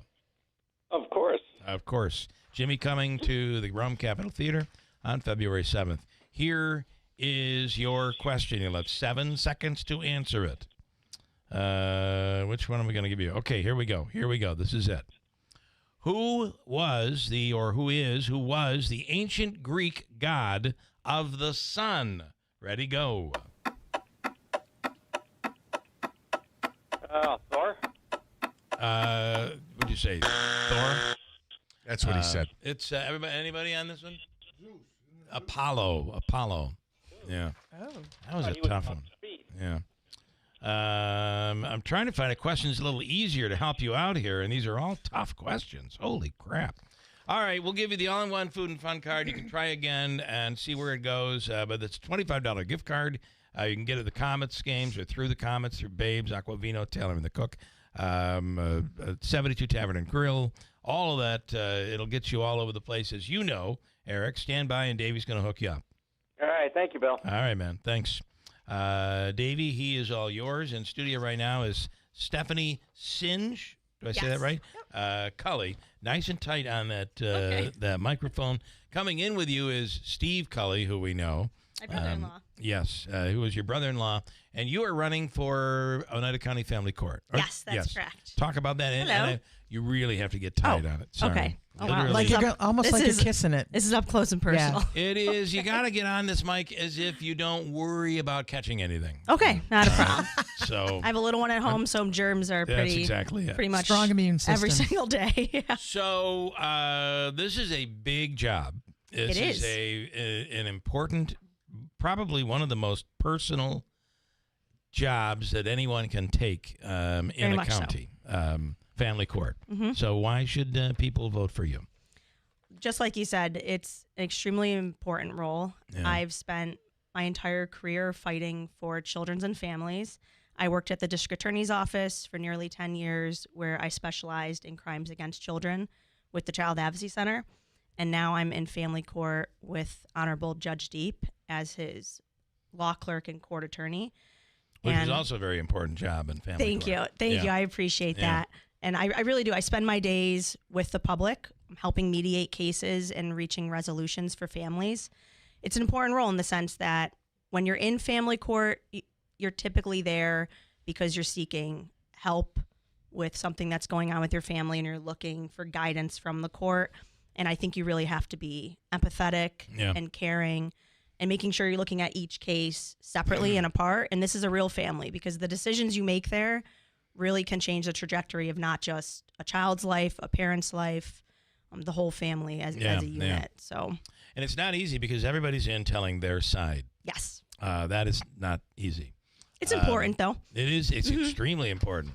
And the other part I find interesting, you can be in court over money, over property, but this is you're usually in court over your child. And Yes. It's hard to find anything more personal than that. That is very true. So how do you tell when you've got both sides, this is blue, no, this is green? How do you get there? So our system itself really helps with that as well, because you're supposed to start, which we do, right in the middle. You know, we want it to be right in the middle, and then ultimately it's what's in the best interest of the child. So each party, if they're not representing themselves, will also have an attorney advocating for them. But then an even more important role is the attorney for the child, where you actually have an attorney come in and they're advocating for the child, whether they're old enough to be able to express their own needs or if they have to step in and give their own opinion towards the best interest for the child. So you really do have all sides coming together. And that's what your role is. You have to listen to everyone, weigh out the facts, and then determine what is the best interest for this child. Yeah. It used to be called the law guardian, right? Yes, yep, that's now what I'm Now referencing, the that attorney for the child. Yes. Very important role. It is a very important role. Did you have anybody have anything? I was going to ask at some point about how many judges handle family court cases in Oneida County, and how big of a, I mean, that's got to be a lot of cases. It's a really calm court that is not overloaded whatsoever. Very calm. Yeah. The calmest court. So it definitely is one of the busiest courts in New York State. You have to be dedicated to the role, which all of our judges are, because you're expected to be on the bench all day, every day. It could be 4 o'clock, an emergency comes in, and you're expected to be there to then help that family. So we have Judge Flemma, who's in Rome. We have Judge Caldwell. He's our supervising judge. He's in Utica. We have Judge Barra in Utica, Judge Brule in Utica, and then Judge Deep in Utica. So there's 5 of us, 5 of them that are handling the family court cases. And then separate and apart, you have the court magistrates as well. They handle more of the financial side of things. Randy Caldwell, one of my favorite people, and it really is a major responsibility. And I'll leave you with this. I was given advice in family court once, and the advice was cut a deal with your ex, with your spouse, with whomever, the mother or the father of the child. Cut a deal before you go to court is usually better than putting the court in a position where it has to come to a conclusion for you. Yeah, I mean, in reality, at the end of the day, these are not our children. This is your family. Yeah. And yes, what would be best if mom and dad can come to a resolution themselves that fits their family unit and fits their lifestyle and what's going on with them, while also taking the child into account. That would be better. You know, obviously, if you have to come to court and you're seeking guidance from us, that's what we're there for, is to help. Yeah. But ultimately, we would like that parents can come together and resolve this. But ultimately, if you need our help, that's what we're there for. All right. Are you in a primary? Not that I know of at the moment, but I mean, there's still time to always tell. I like to keep it that way. And I don't know, and I didn't have it here. Are you running as a Republican or a Democrat? Republican. Which really ultimately doesn't matter in not at all. In the judicial race, but it is an important race out there. I wish you the best. Oh, thank you so much for having me. Come back again before Election Day. Yeah, this was great. Thank you. And I hope you don't have a primary. Thank you. I appreciate that. I didn't bring you into this case of the guy who's Timothy Busfield.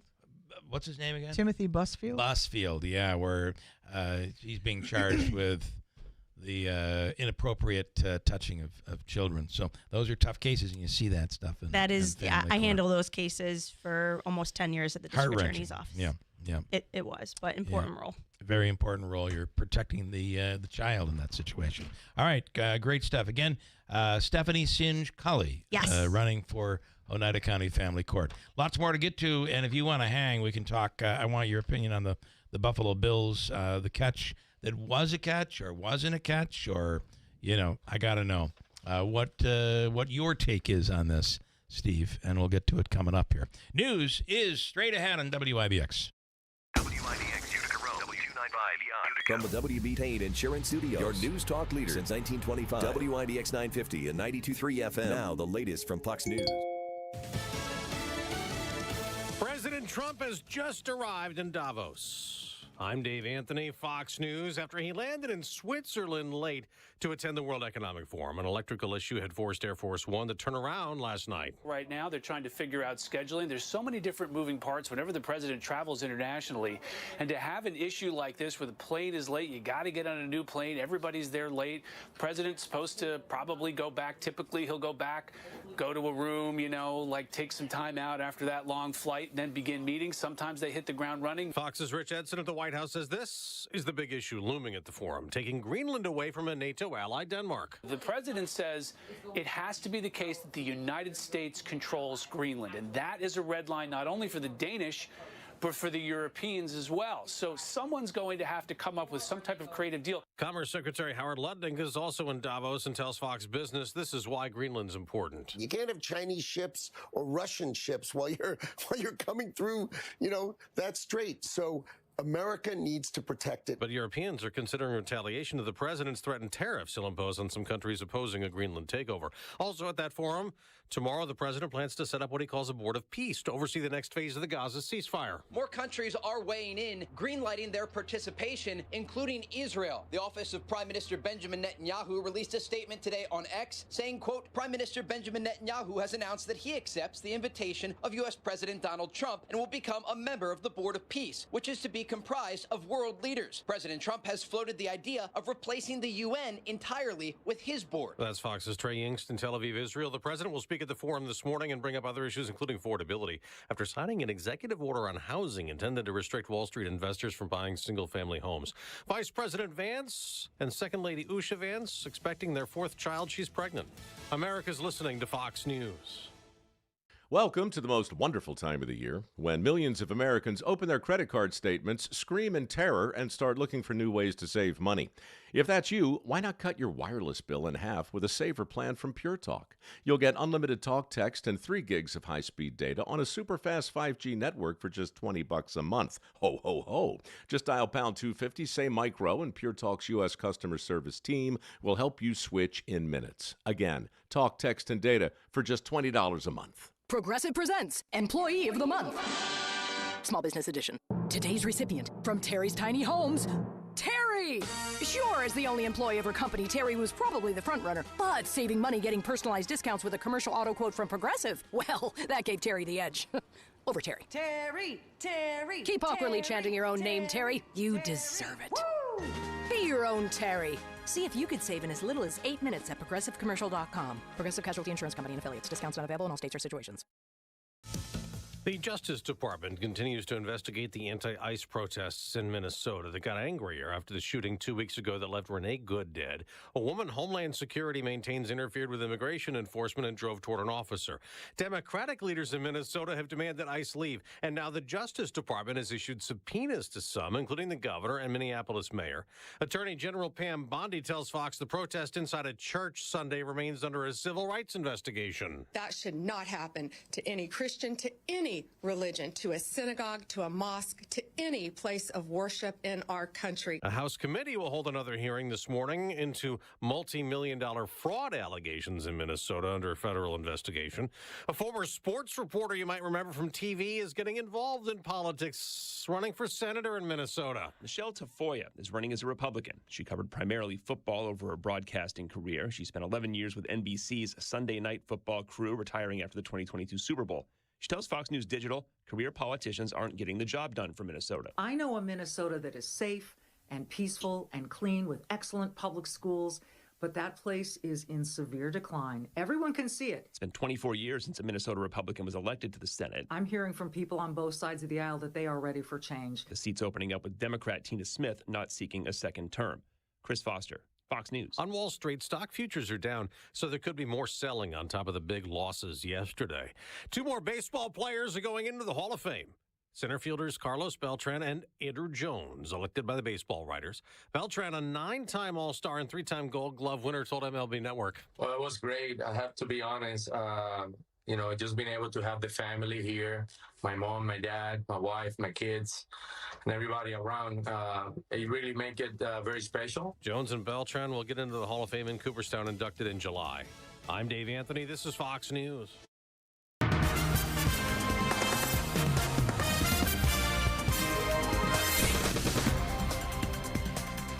A few clouds, 10 degrees. Good morning. I'm Jeff Manaski. WIBX 950 AM 92.3 FM news time is 8:05. This news update brought to you by the new destination Kia of Utica on Commercial Drive in Yorkville. A former principal at Proctor High School suing the district and a school board member, Andre Paredes, served as principal at the high school for less than a year, but is suing over his separation pay and unused vacation days. Reports say the lawsuit also alleges that a school board member, Danielle Padula, allegedly spoke to local media about his exit, which was in violation of a separation agreement between he and the district. A Rome man is facing 10 charges after police say he was driving drunk with 3 children in his vehicle. 40-year-old Evans Faricki was found to have a blood alcohol content of 0.22.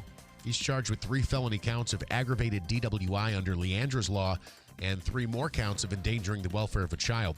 Police say the kids in the vehicle ranged from 1 to 9 years of age. Those children were turned over to the custody of a relative. Governor Kathy Hochul unveiling her record-setting $260 billion proposal to keep the Empire State running for another 12 months. During her budget address yesterday, the governor outlined spending on multiple initiatives, including increasing access to child care, boosting mental health services, and improving housing. All of those plans need approval from the state legislature, which is a majority Democrat. The deadline to get the deal done is April 1st. Meanwhile, the governor says Oswego appears to be a good candidate for a brand new nuclear power plant. The New York Power Authority is trying to choose locations for 1 or more nuclear reactors to help generate 1 gigawatt of power. Oswego County officials have expressed interest, saying the area already has decades of experience hosting nuclear power plants, and existing infrastructure could be expanded easily. Hochul also saying that facilities now are so safe that there is very little threat to the public. WIBX 950 AM 92.3 FM news time is 8:08. Here's a look at your Weather Center forecast. Increasing clouds, windy at times and cold today with scattered mainly afternoon snow showers. Highs in the middle to upper 20s. Our wind chill at times, especially here this morning, could be below 0. Scattered snow showers, low to mid 20s tonight. Mainly morning snow showers tomorrow, low 30s. I'm meteorologist Ken Boone from the Weather Channel on WIBX 950 AM and 92.3 FM. Right now, cloudy skies and 10 degrees at 8:08. All right, moving quickly in sports, Hall of Fame class of 2026 announced. It's former Met Carlos Beltran and former Brave Andruw Jones, both elected to the Baseball Hall. Beltran, a 9-time All-Star and 1999 American League Rookie of the Year, received 84% of the vote. Jones, a 10-time Gold Glove winner and 5-time All-Star, received 78% of the vote. The only other player to gain a mention on more than half of the ballots was second baseman Chase Utley. The Mets made a move yesterday, getting former White Sox outfielder Luis Robert Jr. in exchange for infielder Luis Angel Acuna, along with right-handed prospect Truman Pauly. Robert struggled at the plate this season, but is a slugger. He hit a career-low .223, but managed to steal a career-high 33 bases. Acuna hit .234 in 95 games for the Mets last season. The Giants officially introducing John Harbaugh as their new head coach on Tuesday. He spoke about his working relationship with GM Joe Shane. Chris Mara says in terms of final say, when it comes to decision-making, it'll be a collaborative effort between ownership, the GM, and the coach. Let's see here. Mike McDaniel, now the offensive coordinator of the LA Chargers. He had reportedly been in line for a second interview with the Cleveland Browns, but called them and said, sorry, got a different job. The 42-year-old was 35-33 during his 4 seasons as the head coach in Miami. Do you think that's a better role for him? Who wants to go to Cleveland? Well, I'm meaning coordinator, offensive coordinator. It could be. My favorite line of the season, I think, was, what are those pants called? Capris that only go three-quarters of the way down. And I do think my wife said it best. He's not a football coach, is he? He is, yeah. Yeah. He has one of the up-and-comer, brightest minds quarterbacks to work with, Justin Herbert. I'm surprised Herbert hasn't done better in his few years in the league. But so it was Aaron Glenn and Mike McDaniel, the two coaches with the capris on the sideline. And I think I said coaches with capris are combined 1 in 11 this season. Do they call them capris if a man is wearing them? I don't know. It's a good question. I didn't know men wore them. Well, or football I guess coaches. there's no reason for them not to, but my first question would be, why? I think my wife is like, he seems like such a metrosexual is probably a good way to describe him. That's a whole different conversation. You want to add to that there, Brute? I just wanted to say that Mike McDaniel is very, very quirky. He was not like a true athlete. He was a true football junkie and nerd. Analyst, analytics. Yes, Yeah. yes. Yeah. And he didn't wear capris. He rolls his pants up. Okay. Oh. Yeah. I'm sorry. They're not capris. He I do rolls that them too, up. but no one ever said I'm wearing And a it's capri. Andre you know. Parody. Oh, am I saying that wrong? Yes. He was Parody. my teacher. Parody. The S at the end is what throws me. Yeah, it throws it wrong. Okay. Anything else you want to add? Syracuse plays tonight, Davey. It's a late game. Virginia Tech, 9 o'clock ACC network. Okay, there you And go. then one more. This just Let's see how they presses. let's see how they rebound after a horrific performance over the weekend. Yep. I guess this is from. Okay, so it says effective today. This is an Ilion, Village of Ilion press release. Hoffler Ave between East Main Street and Old Remington Gate to just below 37 Hoffler Ave will be closed to all traffic until further notice. There's a water flow issue from a 4-inch main that should not have water moving through it. The water main was taken offline during the water main project. Engineers, yada, yada, yada. But I guess the point being that How does portion that happen? of the road is closed. There's Well, not I'll read the supposed whole to be thing water here. coming through that. The engineers at Barton and Lodegeis have been working on an answer as to why this is occurring and have recommended that during the colder weather, the issue was left until a reason and solution is found to avoid further possible complications. All right. This is not an issue that has any effect on distribution system, causing any increase in cost, yada, yada. Thank you for your cooperation. Yeah, so looks like they don't know. Some comments? Do we have some? We have plenty on YouTube, by the way. And it's QAnon John? And a lot from QAnon John saying prices are not up. The dollar is down. Goes on. Well, and it's on. 6 of one, half dozen of the other. Joe Wick says Keeler gives no props to this president. It's like, what did Obama do? It's like listening to someone speak under their breath negatively about somebody. The reason that is because, Joe Wick, you're so in tuned to this president, so in love with this president, that anyone that says anything negative, you get very furious over it. I've said several negative things about Biden. The fact that we might have been better off when he was sitting there shuffling and sleeping in the White House. I don't know what he was doing, and in the end, it was a debacle, wasn't it? But you don't care if I say that about Biden because you don't protect Biden, you protect Trump. What I said earlier today is that letter to Norway is cuckoo. It makes you worry a little bit about the person who's able to say we're going into Venezuela or we're going into where or we're not going to support Ukraine or we're inviting Putin to join the peace board. And there's already a peace board. Isn't there? We have NATO, we have United Nations, we have, what in the hell is going on here? It looks like he's losing his mind. That's all I said. And that is a fairly honest observation based on a letter written to Norway. You didn't give me the Peace Prize. I know you say you have nothing to do with it, but I know you do. And I'm no longer going to focus on peace from now on. It's America first. Peace comes.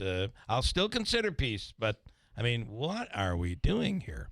I hope we're doing better in negotiations for Greenland going on as we speak right now.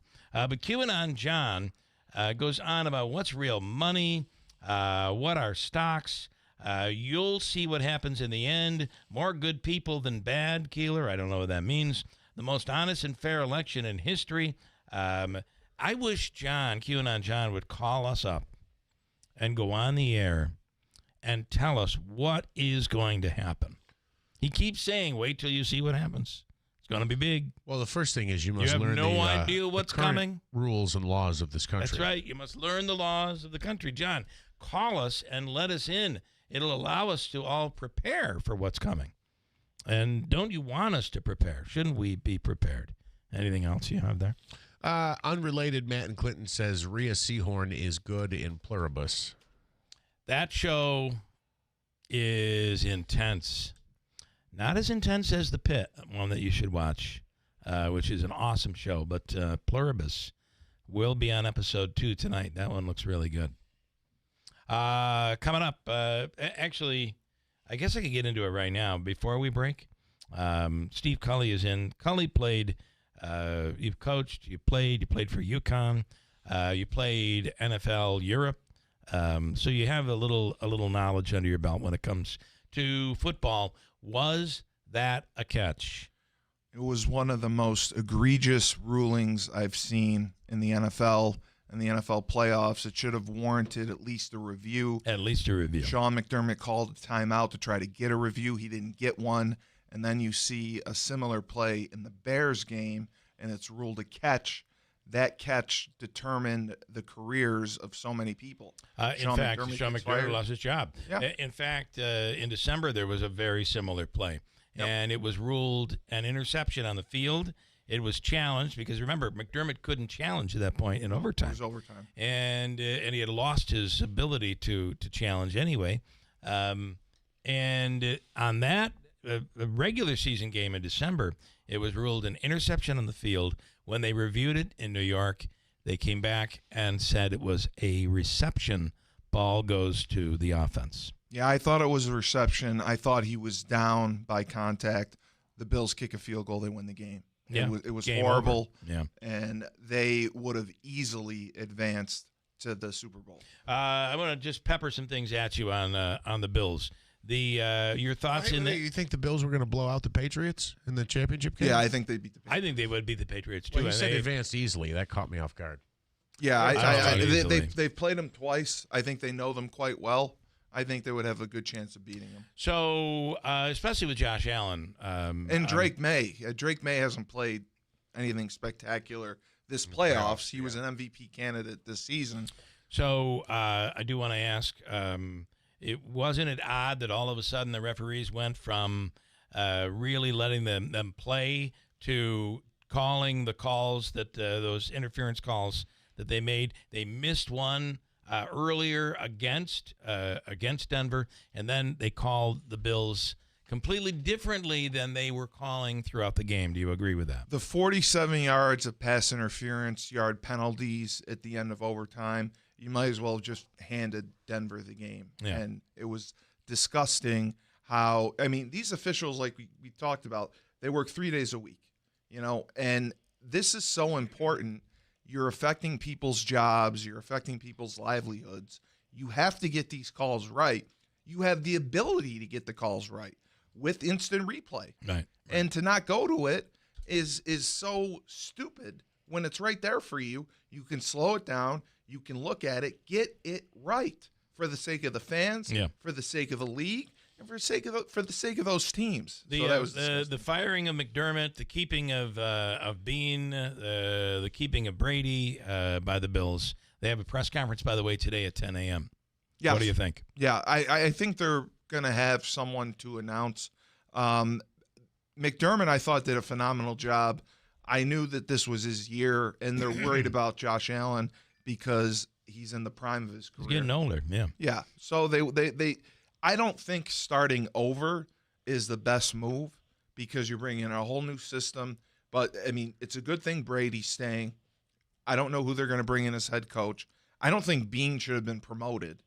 But all those moves were unnecessary, and you're basing them off of one play. I do think that... and they had so many injuries. There's a good chance that Brady becomes the head coach. I would be fine with that. Because the system stays the same. Yes, I would be fine with Joe Brady staying the head coach. And I think that then blowing everything up is probably not the right thing answer. to do. No. So I'll bet on this that that Brady becomes the head coach. And you have to remember Brandon Cooks, who was catching especially if the Bills have a press conference already today. Yeah. And Dable comes in as the offensive coordinator. I think Brady would probably try to call the plays or want to, but at this point it doesn't matter. They have to get it right. They only have probably 4 years left with the way Allen plays, with his physical style, with how aggressive he is. He's not going to be able to play like Aaron Rodgers when he's 42. Yeah, They got 4 years to get the most out of it. I agree with that. Anything you want to? I still don't think it was a catch. I'm sorry, I know it was close. I would be more at upset. the very least, you agree there should have been a review. Absolutely. And I thought the officiating, the Cooks in the end zone, I thought that should have been a pass interference. The Bills would have won the game there. I thought on that final drive, the first pass interference against the Bills was a bad call. The second one inside the 10, he tackled him 2 seconds before the ball came. I don't think it's a press conference to announce the new coach. I just think it's an overview of how come they got rid of McDermott and explain what they're going to be doing next. Just an overview of the season, what this press conference is. Okay, you may be right. You may be right. That was my understanding also. But we'll see. We'll see. Anything further? I just wanted to say one thing about my sister-in-law. Okay. All right. Collie, she's your sister-in-law. Now I get it. I knew that. Did you think he was the chauffeur? I was happened to show up with her? He was driving for her or something. No, listen. At first, I was skeptical, but I've seen her at work, and the word I would use to describe her is passion. Nobody has more passion and enthusiasm and such a brilliant legal mind than Stephanie does. I will tell you, I'm spending as much time as I spend in family court. I watch. I'm very picky about people who are in that role. It's an extremely important position. You have families. You talk about a referee's decision, and by one call you could just blow up careers.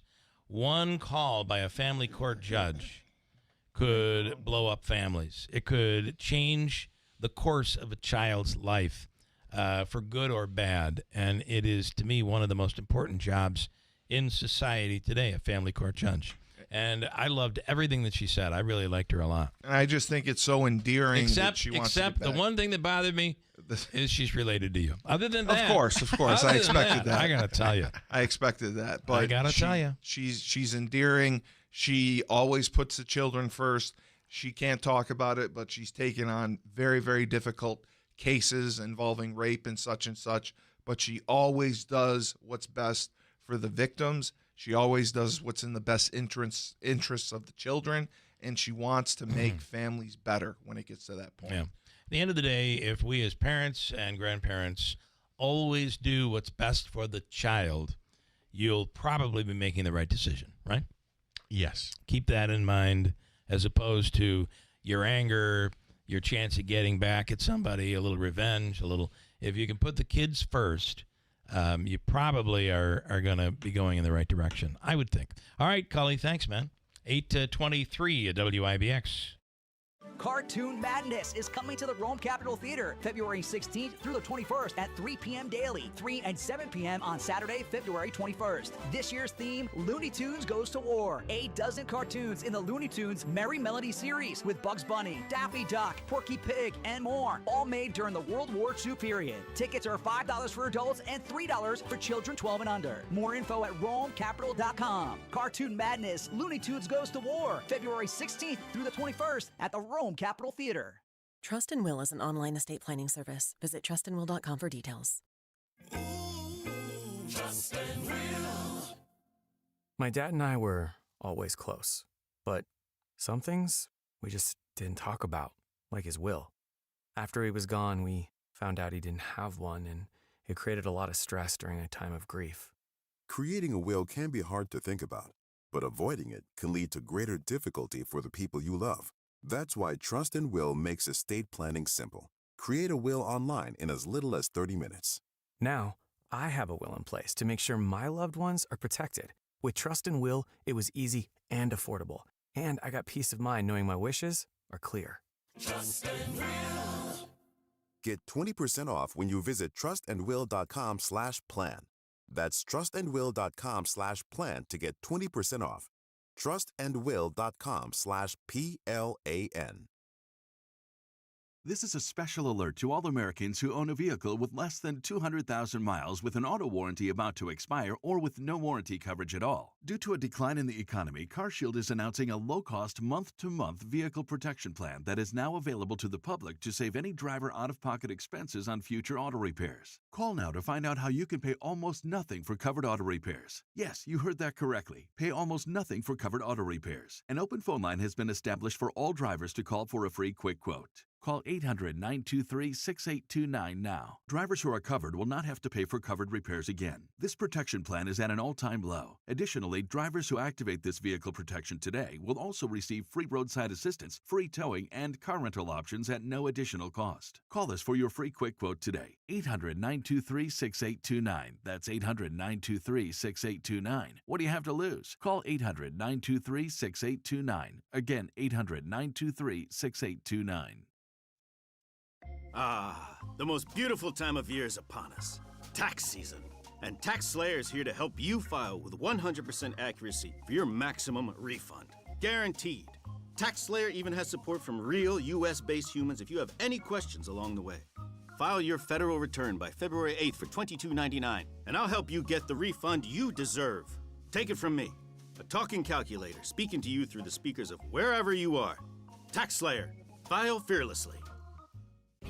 Being prepared for winter weather starts with New Holland. From large snow removal jobs to clearing driveways, New Holland has the equipment to stay one step ahead. Overcome winter's toughest conditions faster, cleaner, and safer with the New Holland lineup of skid steer loaders, compact track loaders, compact wheel loaders, and compact utility tractors. The year-end celebration is going on now. Visit Clinton Tractor today and get equipped for winter. We are the leader in service, Clinton Tractor. ClintonTractor.net. If you've missed the Kim Commando Show, you've missed a lot. Yeah, they forced Claude to unlearn all the information it got from the pirated technology. And it's a $1.5 billion landmark settlement. A reader from the current newsletter sent me a note. He put his name in. He made $6,000. That's crazy. Yeah, not bad for getting a free newsletter. America's digital goddess, Kim Commando. Saturday mornings at 10 on WIBX 950 and 92.3 FM. Hi, Billy Mays here with the brand new Keeler Kill Switch. When that morning show starts yapping about something you can't stand, don't reach for the dial. Just press this big red button and BAM! This is Keeler. WIBX 950 and 92.3 FM. Now back to the Keeler Show.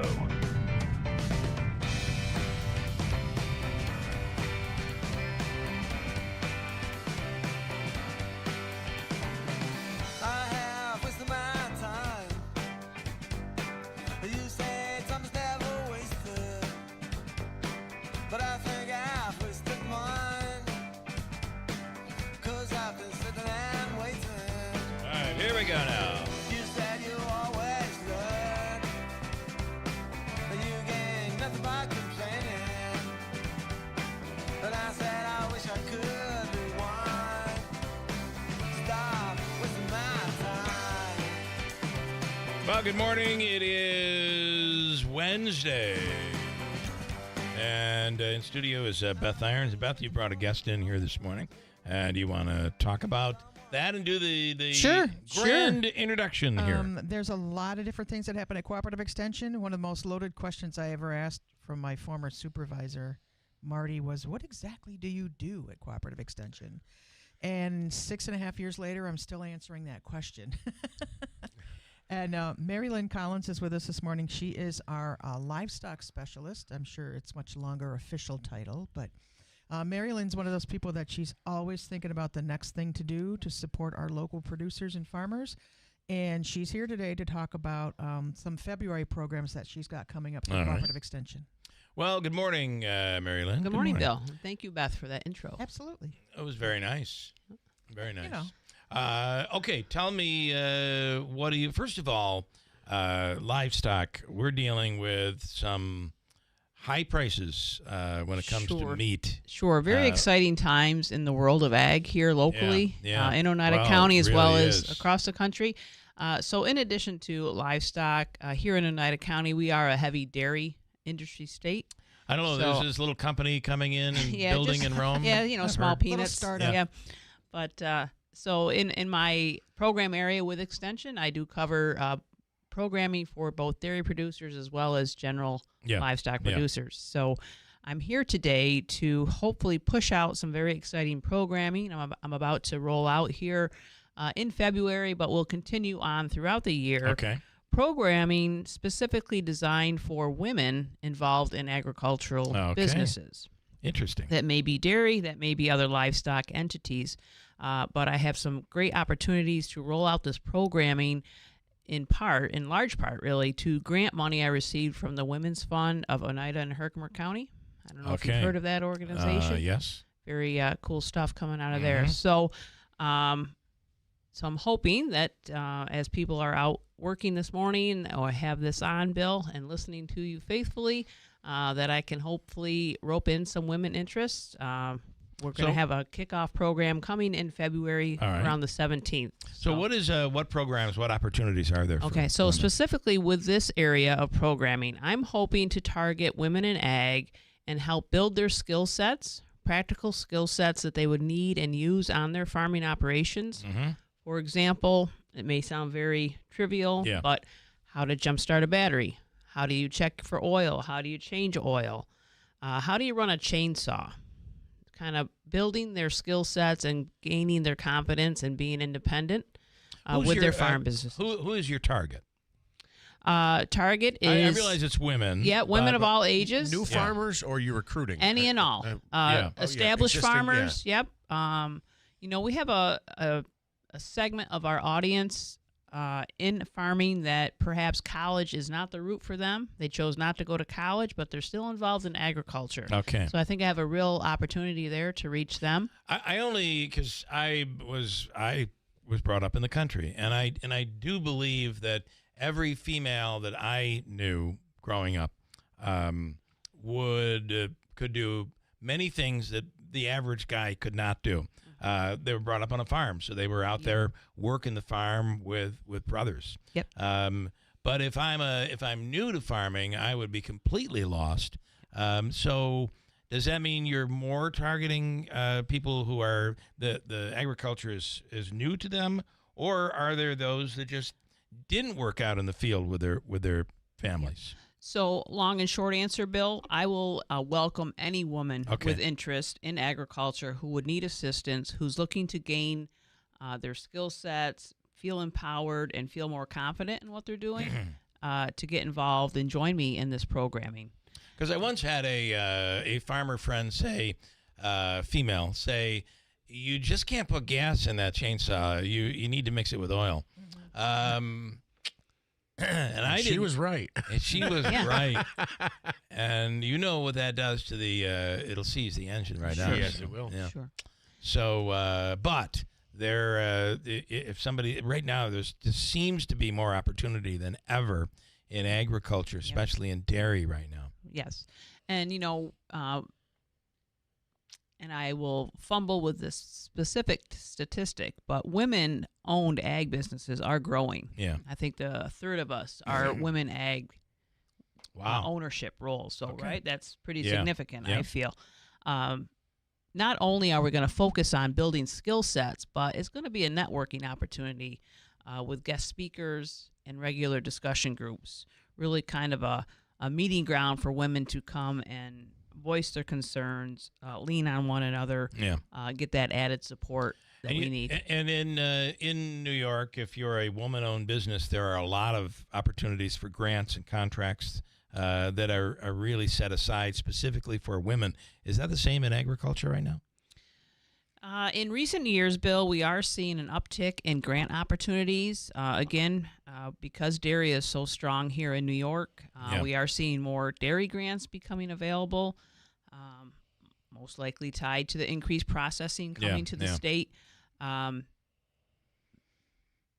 Grants can be beneficial, but what I like to tell the producers I work with, don't come at it with a mindset of it if it's a real easy, quick process because it's not. You have to come The at it grants are prepared. very It's specific. not, a lot of people make the mistake that grants are free money, and Right, they're right. not free money. Well, they come with many They- stipulations. And oftentimes, Yeah. the biggest stipulation is they're reimbursable. So you have to spend the money first to get the money back. Yeah. Yep. What you're basically saying, though, is your programs are there to help if you're basically new to the industry, if you're considering a woman-owned farm. Yep. Whether this you're would be a great way to get absolutely, whether you're new to ag, a new business, or whether you're a well-established business looking for some additional support and guidance and networking, or perhaps you have employees on that established farm that could use some skill set training, being exposed to some new trainings, and All right. employee retention on our farms is really a growing concern. Yeah.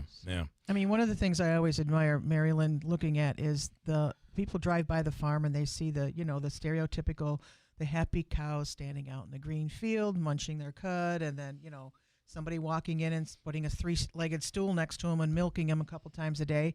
There's a whole other world of back-breaking, oh my God, this just broke down. How am I going to fix it with what I have to have on hand, and I need to understand how that works. And a lot of the farming isn't necessarily big 1,000 head of cattle kind of farming. Right. We have a number of vendors at the market that are farmers, quote unquote, that have goats or llamas or alpacas or that kind of thing. Small so farms. She's right. I mean, she's throwing the net as wide as she can. These skills can be utilized in any, quote, farming situation, unquote, that you may find yourself in. Are there more opportunities now to, I assume the answer to this is yes, to grow? If you have a farm that has 75 cows or whatever, a chance to double in size, knowing that we're going to be in some real need of dairy producers. So are those opportunities there to grow? Sure. Incentives? I would say opportunities definitely exist in the realm of protein production. Yeah. Your beef, your goat, alternative proteins, animal proteins. So yes, I mean, nationwide, our beef cattle numbers are at the lowest point they've been since the mid to late 60s. Which is why our prices are so high. Absolutely. So there is room for growth when it comes to beef. Regarding dairy, that's a different beast in my opinion, because you have a perishable product that ultimately you're producing, and you need to be able to market that. Yeah. Plus, with the costs of production and input costs and machinery and land availability, a lot more moving parts in that realm, as far as you don't see a lot of farms jumping in and expanding in great volume. Okay. I'm not saying it doesn't happen. It's just happening less. Okay. And what else do you want people to know? Dates, times, all of that stuff. Sure. So my schedule is currently being formalized this week. If anyone listening is interested, I would encourage them to reach out to me via email at mrm7@cornell.edu to show me that you're interested. I will keep you in my group email list and share dates, and can always check out our website and keep in contact with me. We also have a Facebook page, CCE Ag page on Facebook. So. Did you grow up on a farm? I did. You did. I did, and I currently farm as well. Dairy? Beef. Beef. Have you ever seen a cow use a broom to scratch its back? And did you see the video last night? Yes, I see that daily, Bill. You do? Because I have back scratchers on my beef farm, and it's a management practice used on many of our farms as well. That's really cow comfort is very, very important. Well, especially that makes for better meat. It makes for better milk and all of that. Yeah. The story last night was the first time that they say on the news that science has ever seen a cow use a broom in terms of putting the stick in its mouth and scratching its back. Well, you got to look for that video today. Okay, I'll have to do saying some it's research. The first time they've ever seen, we as humans have ever seen a cow use a tool. Yeah. Now, what you're talking about is something that's fixed, and the cows know they can move up to it. Absolutely. And rub against it. Some are motorized. For some comfort, are, have sensors that can This was a broom that the cow picked up off the ground and used it to scratch its back. That is crazy. So our animals, if we watch them and pay attention to them closely, Bill, can tell us what they need. That's interesting. Yeah. So a lot smarter than we would really think. Yeah. Pretty wild. Okay, great stuff. Very good. Thanks for your Again, time. that email address is mrm7@cornell.edu. Okay, good stuff. Thank you. Yep, thank you. I'm going to ask you, does an update on news coming up. We'll talk to Ryan Nobles, also from NBC on WIBX.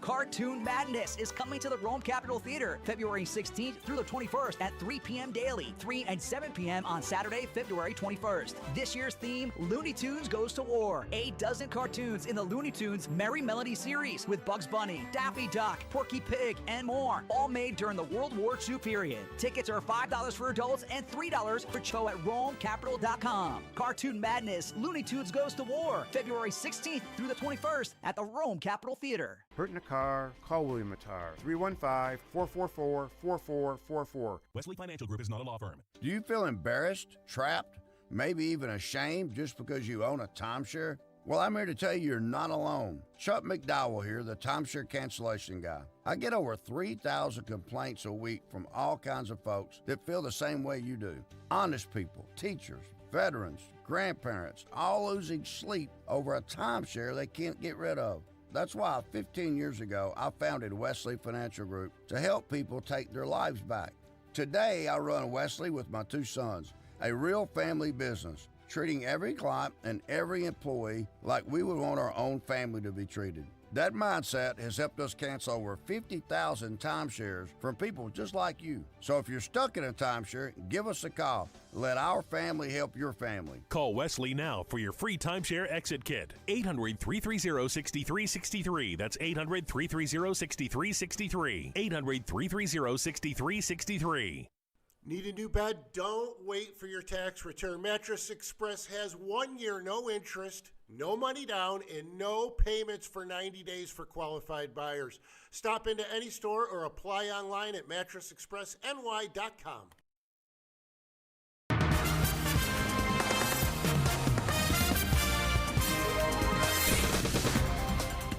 We have a little bit of sunshine. It was good to see the sun yesterday, first time in a while, and it's making an appearance, at least right now. We have some sun, 13 degrees. With the wind chill, though, it does feel like single digits. It is 8:42.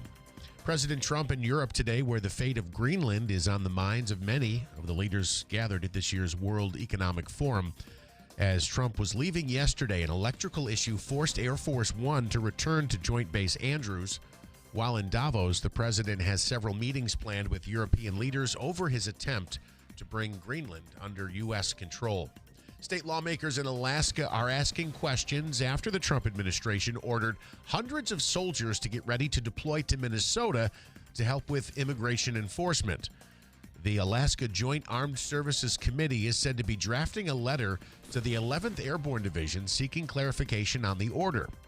It comes after the Pentagon late last week ordered 1,500 active-duty soldiers from Alaska to be prepared to deploy to Minnesota, where protests have continued after an ICE agent shot and killed Renee Good.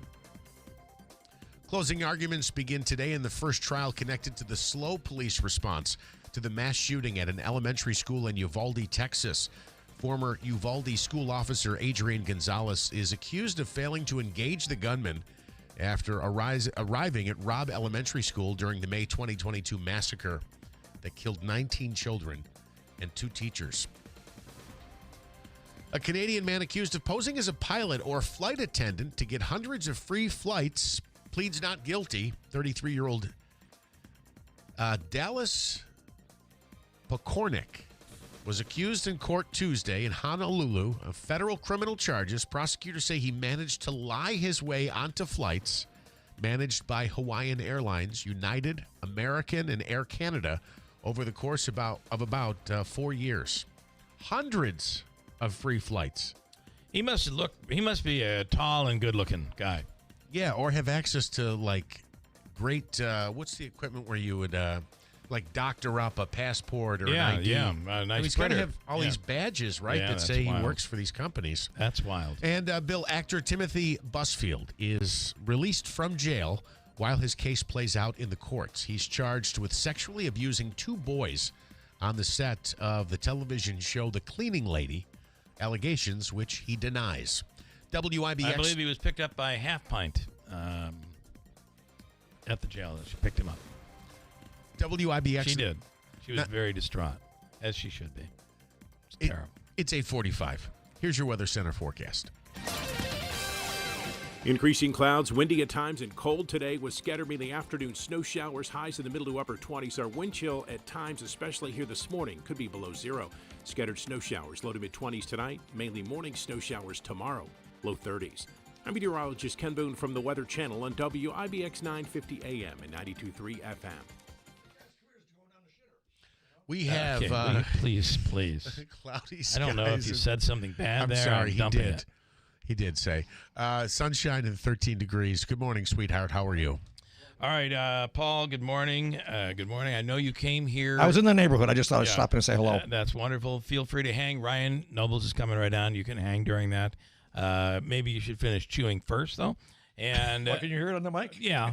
But I wanted to tell you, I know you came here for something, and as long as you follow me to my house, I'll give it to you. I'm sorry. I walked right out with the box sitting. Where's Talk of the Town? Uh-oh. Oh, I'm dumping you. Wow. Dumping you twice, you piece of garbage. Wow. I'll Listen, forget it later. Don't worry about it. Yeah, but I'm only around till a certain time, so I'm very limited today, and I'm sorry. Wow. I apologize. Wow. I'll take $1 off. River Hills Properties, fastest growing real estate company. I'm sorry. Nobody sells homes like River Hills. And our man Andrew is one of the team members, River Hills, full service in Florida, Sarasota, Naples, and Marco Island. They have offices here in Barneveld, Little Falls, in Utica, Copenhagen, Newport, coming soon to Rome, and, of course, as we said, the amazing Gulf Coast of Florida. Online, it's riverhillspropertiesllc.com. Call 315-896-1009. And the Falcon Clinic in Washington Mills is now accepting new patients. Dr. Cheryl Mattern has just been added to the list of physicians, along with Dr. Kosminski. Dr. Mattern could be your family provider if you're in need of a new family doctor. Joining Dr. Zielinski and Dr. Shemaleski, all under one roof. It's the area's premier osteopathic medical clinic. The Falcon Clinic in Washington Mills, 315-507-4751. And on the line right now, Ryan Nobles from NBC. Ryan, good morning. Hey, Bill, good morning. How are you? Well, what are we going to talk about today? What do you want to start with? You want to go down that road or this road? Which one? I've been on many roads over the past week. I was in Denmark for 3 days. Let's start with that. Let's start with that, and we'll end with the Bills. Yes. Okay. All right. Strong thoughts about. I am Bills getting. I need to share, but I am getting yelled at a little bit because after reading the president's letter, I'm like thinking something is wrong, and we're dealing with something that isn't stable right now. That was one of the weirdest letters sent from a U.S. president to another foreign leader that I've ever seen. They got to be looking at themselves thinking, has this guy lost his mind? I just don't know how else to say it. Your thoughts? Well, I have to tell you something, Bill. I think this Greenland issue, which is kind of the root cause of all of this, is going to be a make or break moment for the American government. And when I mean the American government, I don't just mean President Trump. I mean the people that surround him and his cabinet, the members of Congress that are supposed to be a co-equal branch of government, the members of the military that may be asked to execute some sort of order.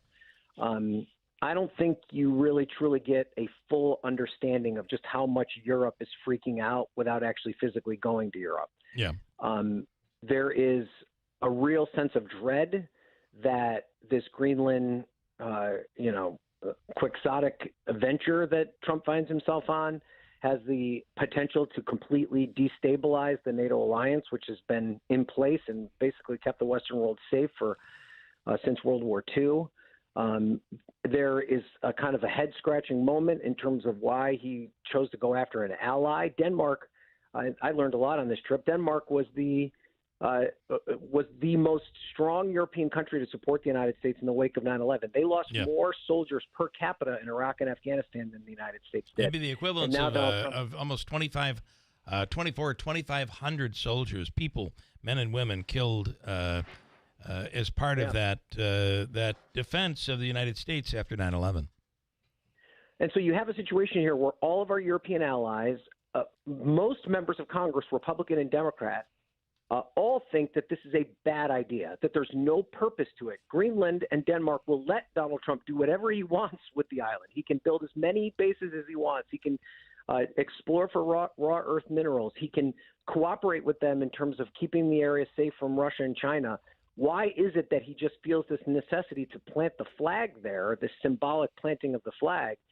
And one of two things is going to happen here. Either Trump is going to give up on this or get distracted and decide to do something else, or there's going to be a monumental showdown, and it's a showdown that could happen between the United States and Europe. It's a showdown that could happen between the United States within our government, meaning Republicans and Democrats in Congress and the president. I even think there's a possibility that there are got to be some cabinet officials that are starting to freak out about this, because it just doesn't make sense that the president is so obsessed with this, and he's yet to articulate the purpose of it.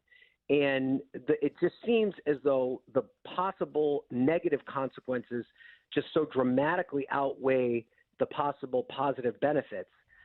That I just think it's, I think we say this a lot about Trump, but we seem to be at a very, very specific why in the road. And then the last point I'll make about this is I think about the Trump supporters, and I know you have a lot of Trump supporters in your listening audience, and I think they voted for him with very clear intentions in mind. And one of them, perhaps his most specific mission, was this America First mantra of not going into all these foreign places and intervening in different governments and using American boots on the ground and American capital and American, political will to try and change opinions and change the landscape of the global map. And yet this is exactly the opposite of what he promised to do when he was elected. So I just wonder how his base is going to feel like this as we, intervene in Venezuela and Iran and the situation in Gaza potentially, and then now the situation in Europe. It's a very weird period of time we're in. Well, and he's back talking about Canada again. Yeah, Canada. Exactly. I mean, well, it makes you think that there's either some incredibly over our head master plan, or somebody's off his rocker. He's losing his mind. This is. You have Mike Johnson trying to do damage control. Just look at this with a clear vision, without any of your political views. Look at it. The rest of the world is looking at us like, what are you doing? I was on a talk show in London last night. They said your Constitution clearly is worth nothing because you can't stop this guy. What she asked me last night, what is your Constitution worth? It's not worth the paper it's written on because you can't stop him. How do you respond to that? That is the exact impression that I received from the people of Denmark when I said to them, because the reason I was in Denmark is I was traveling with a group of members of Congress, Republican and Democrat, who were opposed to this effort by Trump, and went there to kind of reassure the Danes that they were on their side. And when I asked Danish people about that, they were like, these people are powerless. They have no ability to stand in his way. We don't care that they're here. They've shown no willingness to stand up to Donald Trump. So why should this be any different? And, Tom Tillis, who was on that trip and has been one of the strongest supporters of Greenland, he was pressed about it yesterday. And they said, well, would you impeach him if he invaded Greenland? He goes, well, I wouldn't go that far. I do a war powers resolution, which isn't, again, worth the paper that it's written on. Trump will completely ignore a war powers resolution. So there are a lot of strongly worded statements out of Congress. But if this continues to escalate, if they don't do something very specific, I don't know what they can possibly do to ever stop Trump in his march forward. And perhaps that's what Trump's supporters want. Maybe they like that about him. But he's very, very quickly eroding the three branches of government and the balance of power that's kept this country strong for 250 years. Here's something else that I think is worth. I'd like your opinion on. There are economists that are predicting that if we go through with this and we blow up the NATO agreement and Europe has to stand up against the United States, we will be thrown into a depression. We will lose all economic contact with the rest of the world. That our economy is so intertwined with the rest of the world. They will pull back, and it will affect us. For us to think we are invincible is a grave opinion that could cost us dearly going forward. Your thoughts on that? Trump's theory has always been that no one will ever mess with the United States. That the United States is the biggest and strongest power. That he personally is the biggest and strongest power, and he's willing to take that bet. Right? He's willing to take that bet that if he takes on Europe, they'll blink before he will. And it was the same attitude he had in his business life, right? If you didn't like where he was going to build a casino, he was just going to build it and make you stop him. Now, it's worth pointing out that a lot of those business ventures ended up in bankruptcy, but that's a whole different story. He does risk the potential of bankrupting the country if he decides to isolate us to the point where he, kind of forces these allies, these longtime allies, to crumble to his will. And if they don't, and I can tell you, having been there, there's not. I mean, I talked to a minister of parliament from Denmark who is in the Trumpy party. He's in the Conservative Party in Denmark's parliament. This guy is a nationalist, just like Trump is a nationalist, and he was so opposed to this, and said his people were willing to stand up and fight to prevent that from happening. And what's interesting? Just if you want to look at it from a micro level, because we've been talking about it from a macro level, the biggest company in the world that produces the GLP-1s that all these Americans are losing thousands and thousands of pounds, we're talking about Ozempic and everything, that was produced and innovated in Denmark. And if you get to a point where you're slapping a 25% tariff on Denmark, all these people whose lives have been changed because of these weight loss drugs could be in big trouble. So, that's just one small example of the consequences that could emerge from this. I guess I'll leave it at that. I can just tell you this doesn't need to be happening. And this is not how I just don't understand it. And at some point, you got to look at it and say, everyone else in the world is against what we're doing right now. In your own life, when everyone around you is telling you, don't do this, sometimes you have to step back and say, okay, maybe I misjudged this one. I don't see us stepping back, though, right now. The demonstration of Trump's political career since 2016, 2015, really, is that he's never listened to people that tell him no, or people just refuse to tell him no. Yeah. So that's how we got to this spot, I think. No time to talk about the Bills. Maybe that's better. We'll do it next week.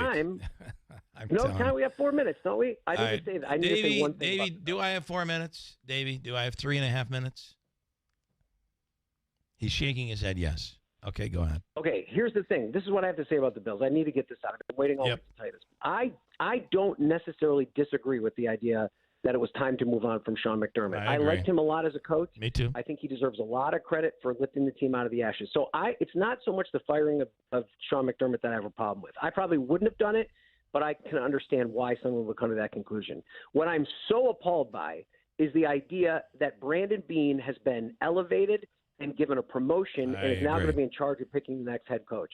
If you look on that field this year, how you could ever blame Sean McDermott for the problems when that roster was incredibly deficient. They were far and away from a pound-for-pound player, the worst of the final 8 teams that were in the tournament.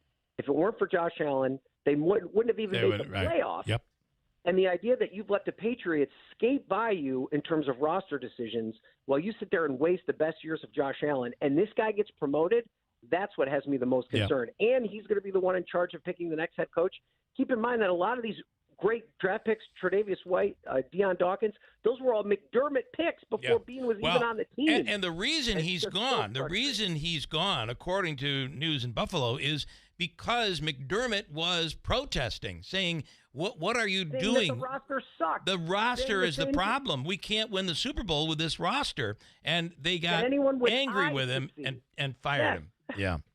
just I mean, I'm very worried about it going forward. I So agree. we'll see. I Hopefully agree. they get. Listen, I some sort of can't wizard. lose. I can't lose Buffalo and America. I mean, I don't know what we're going to do here.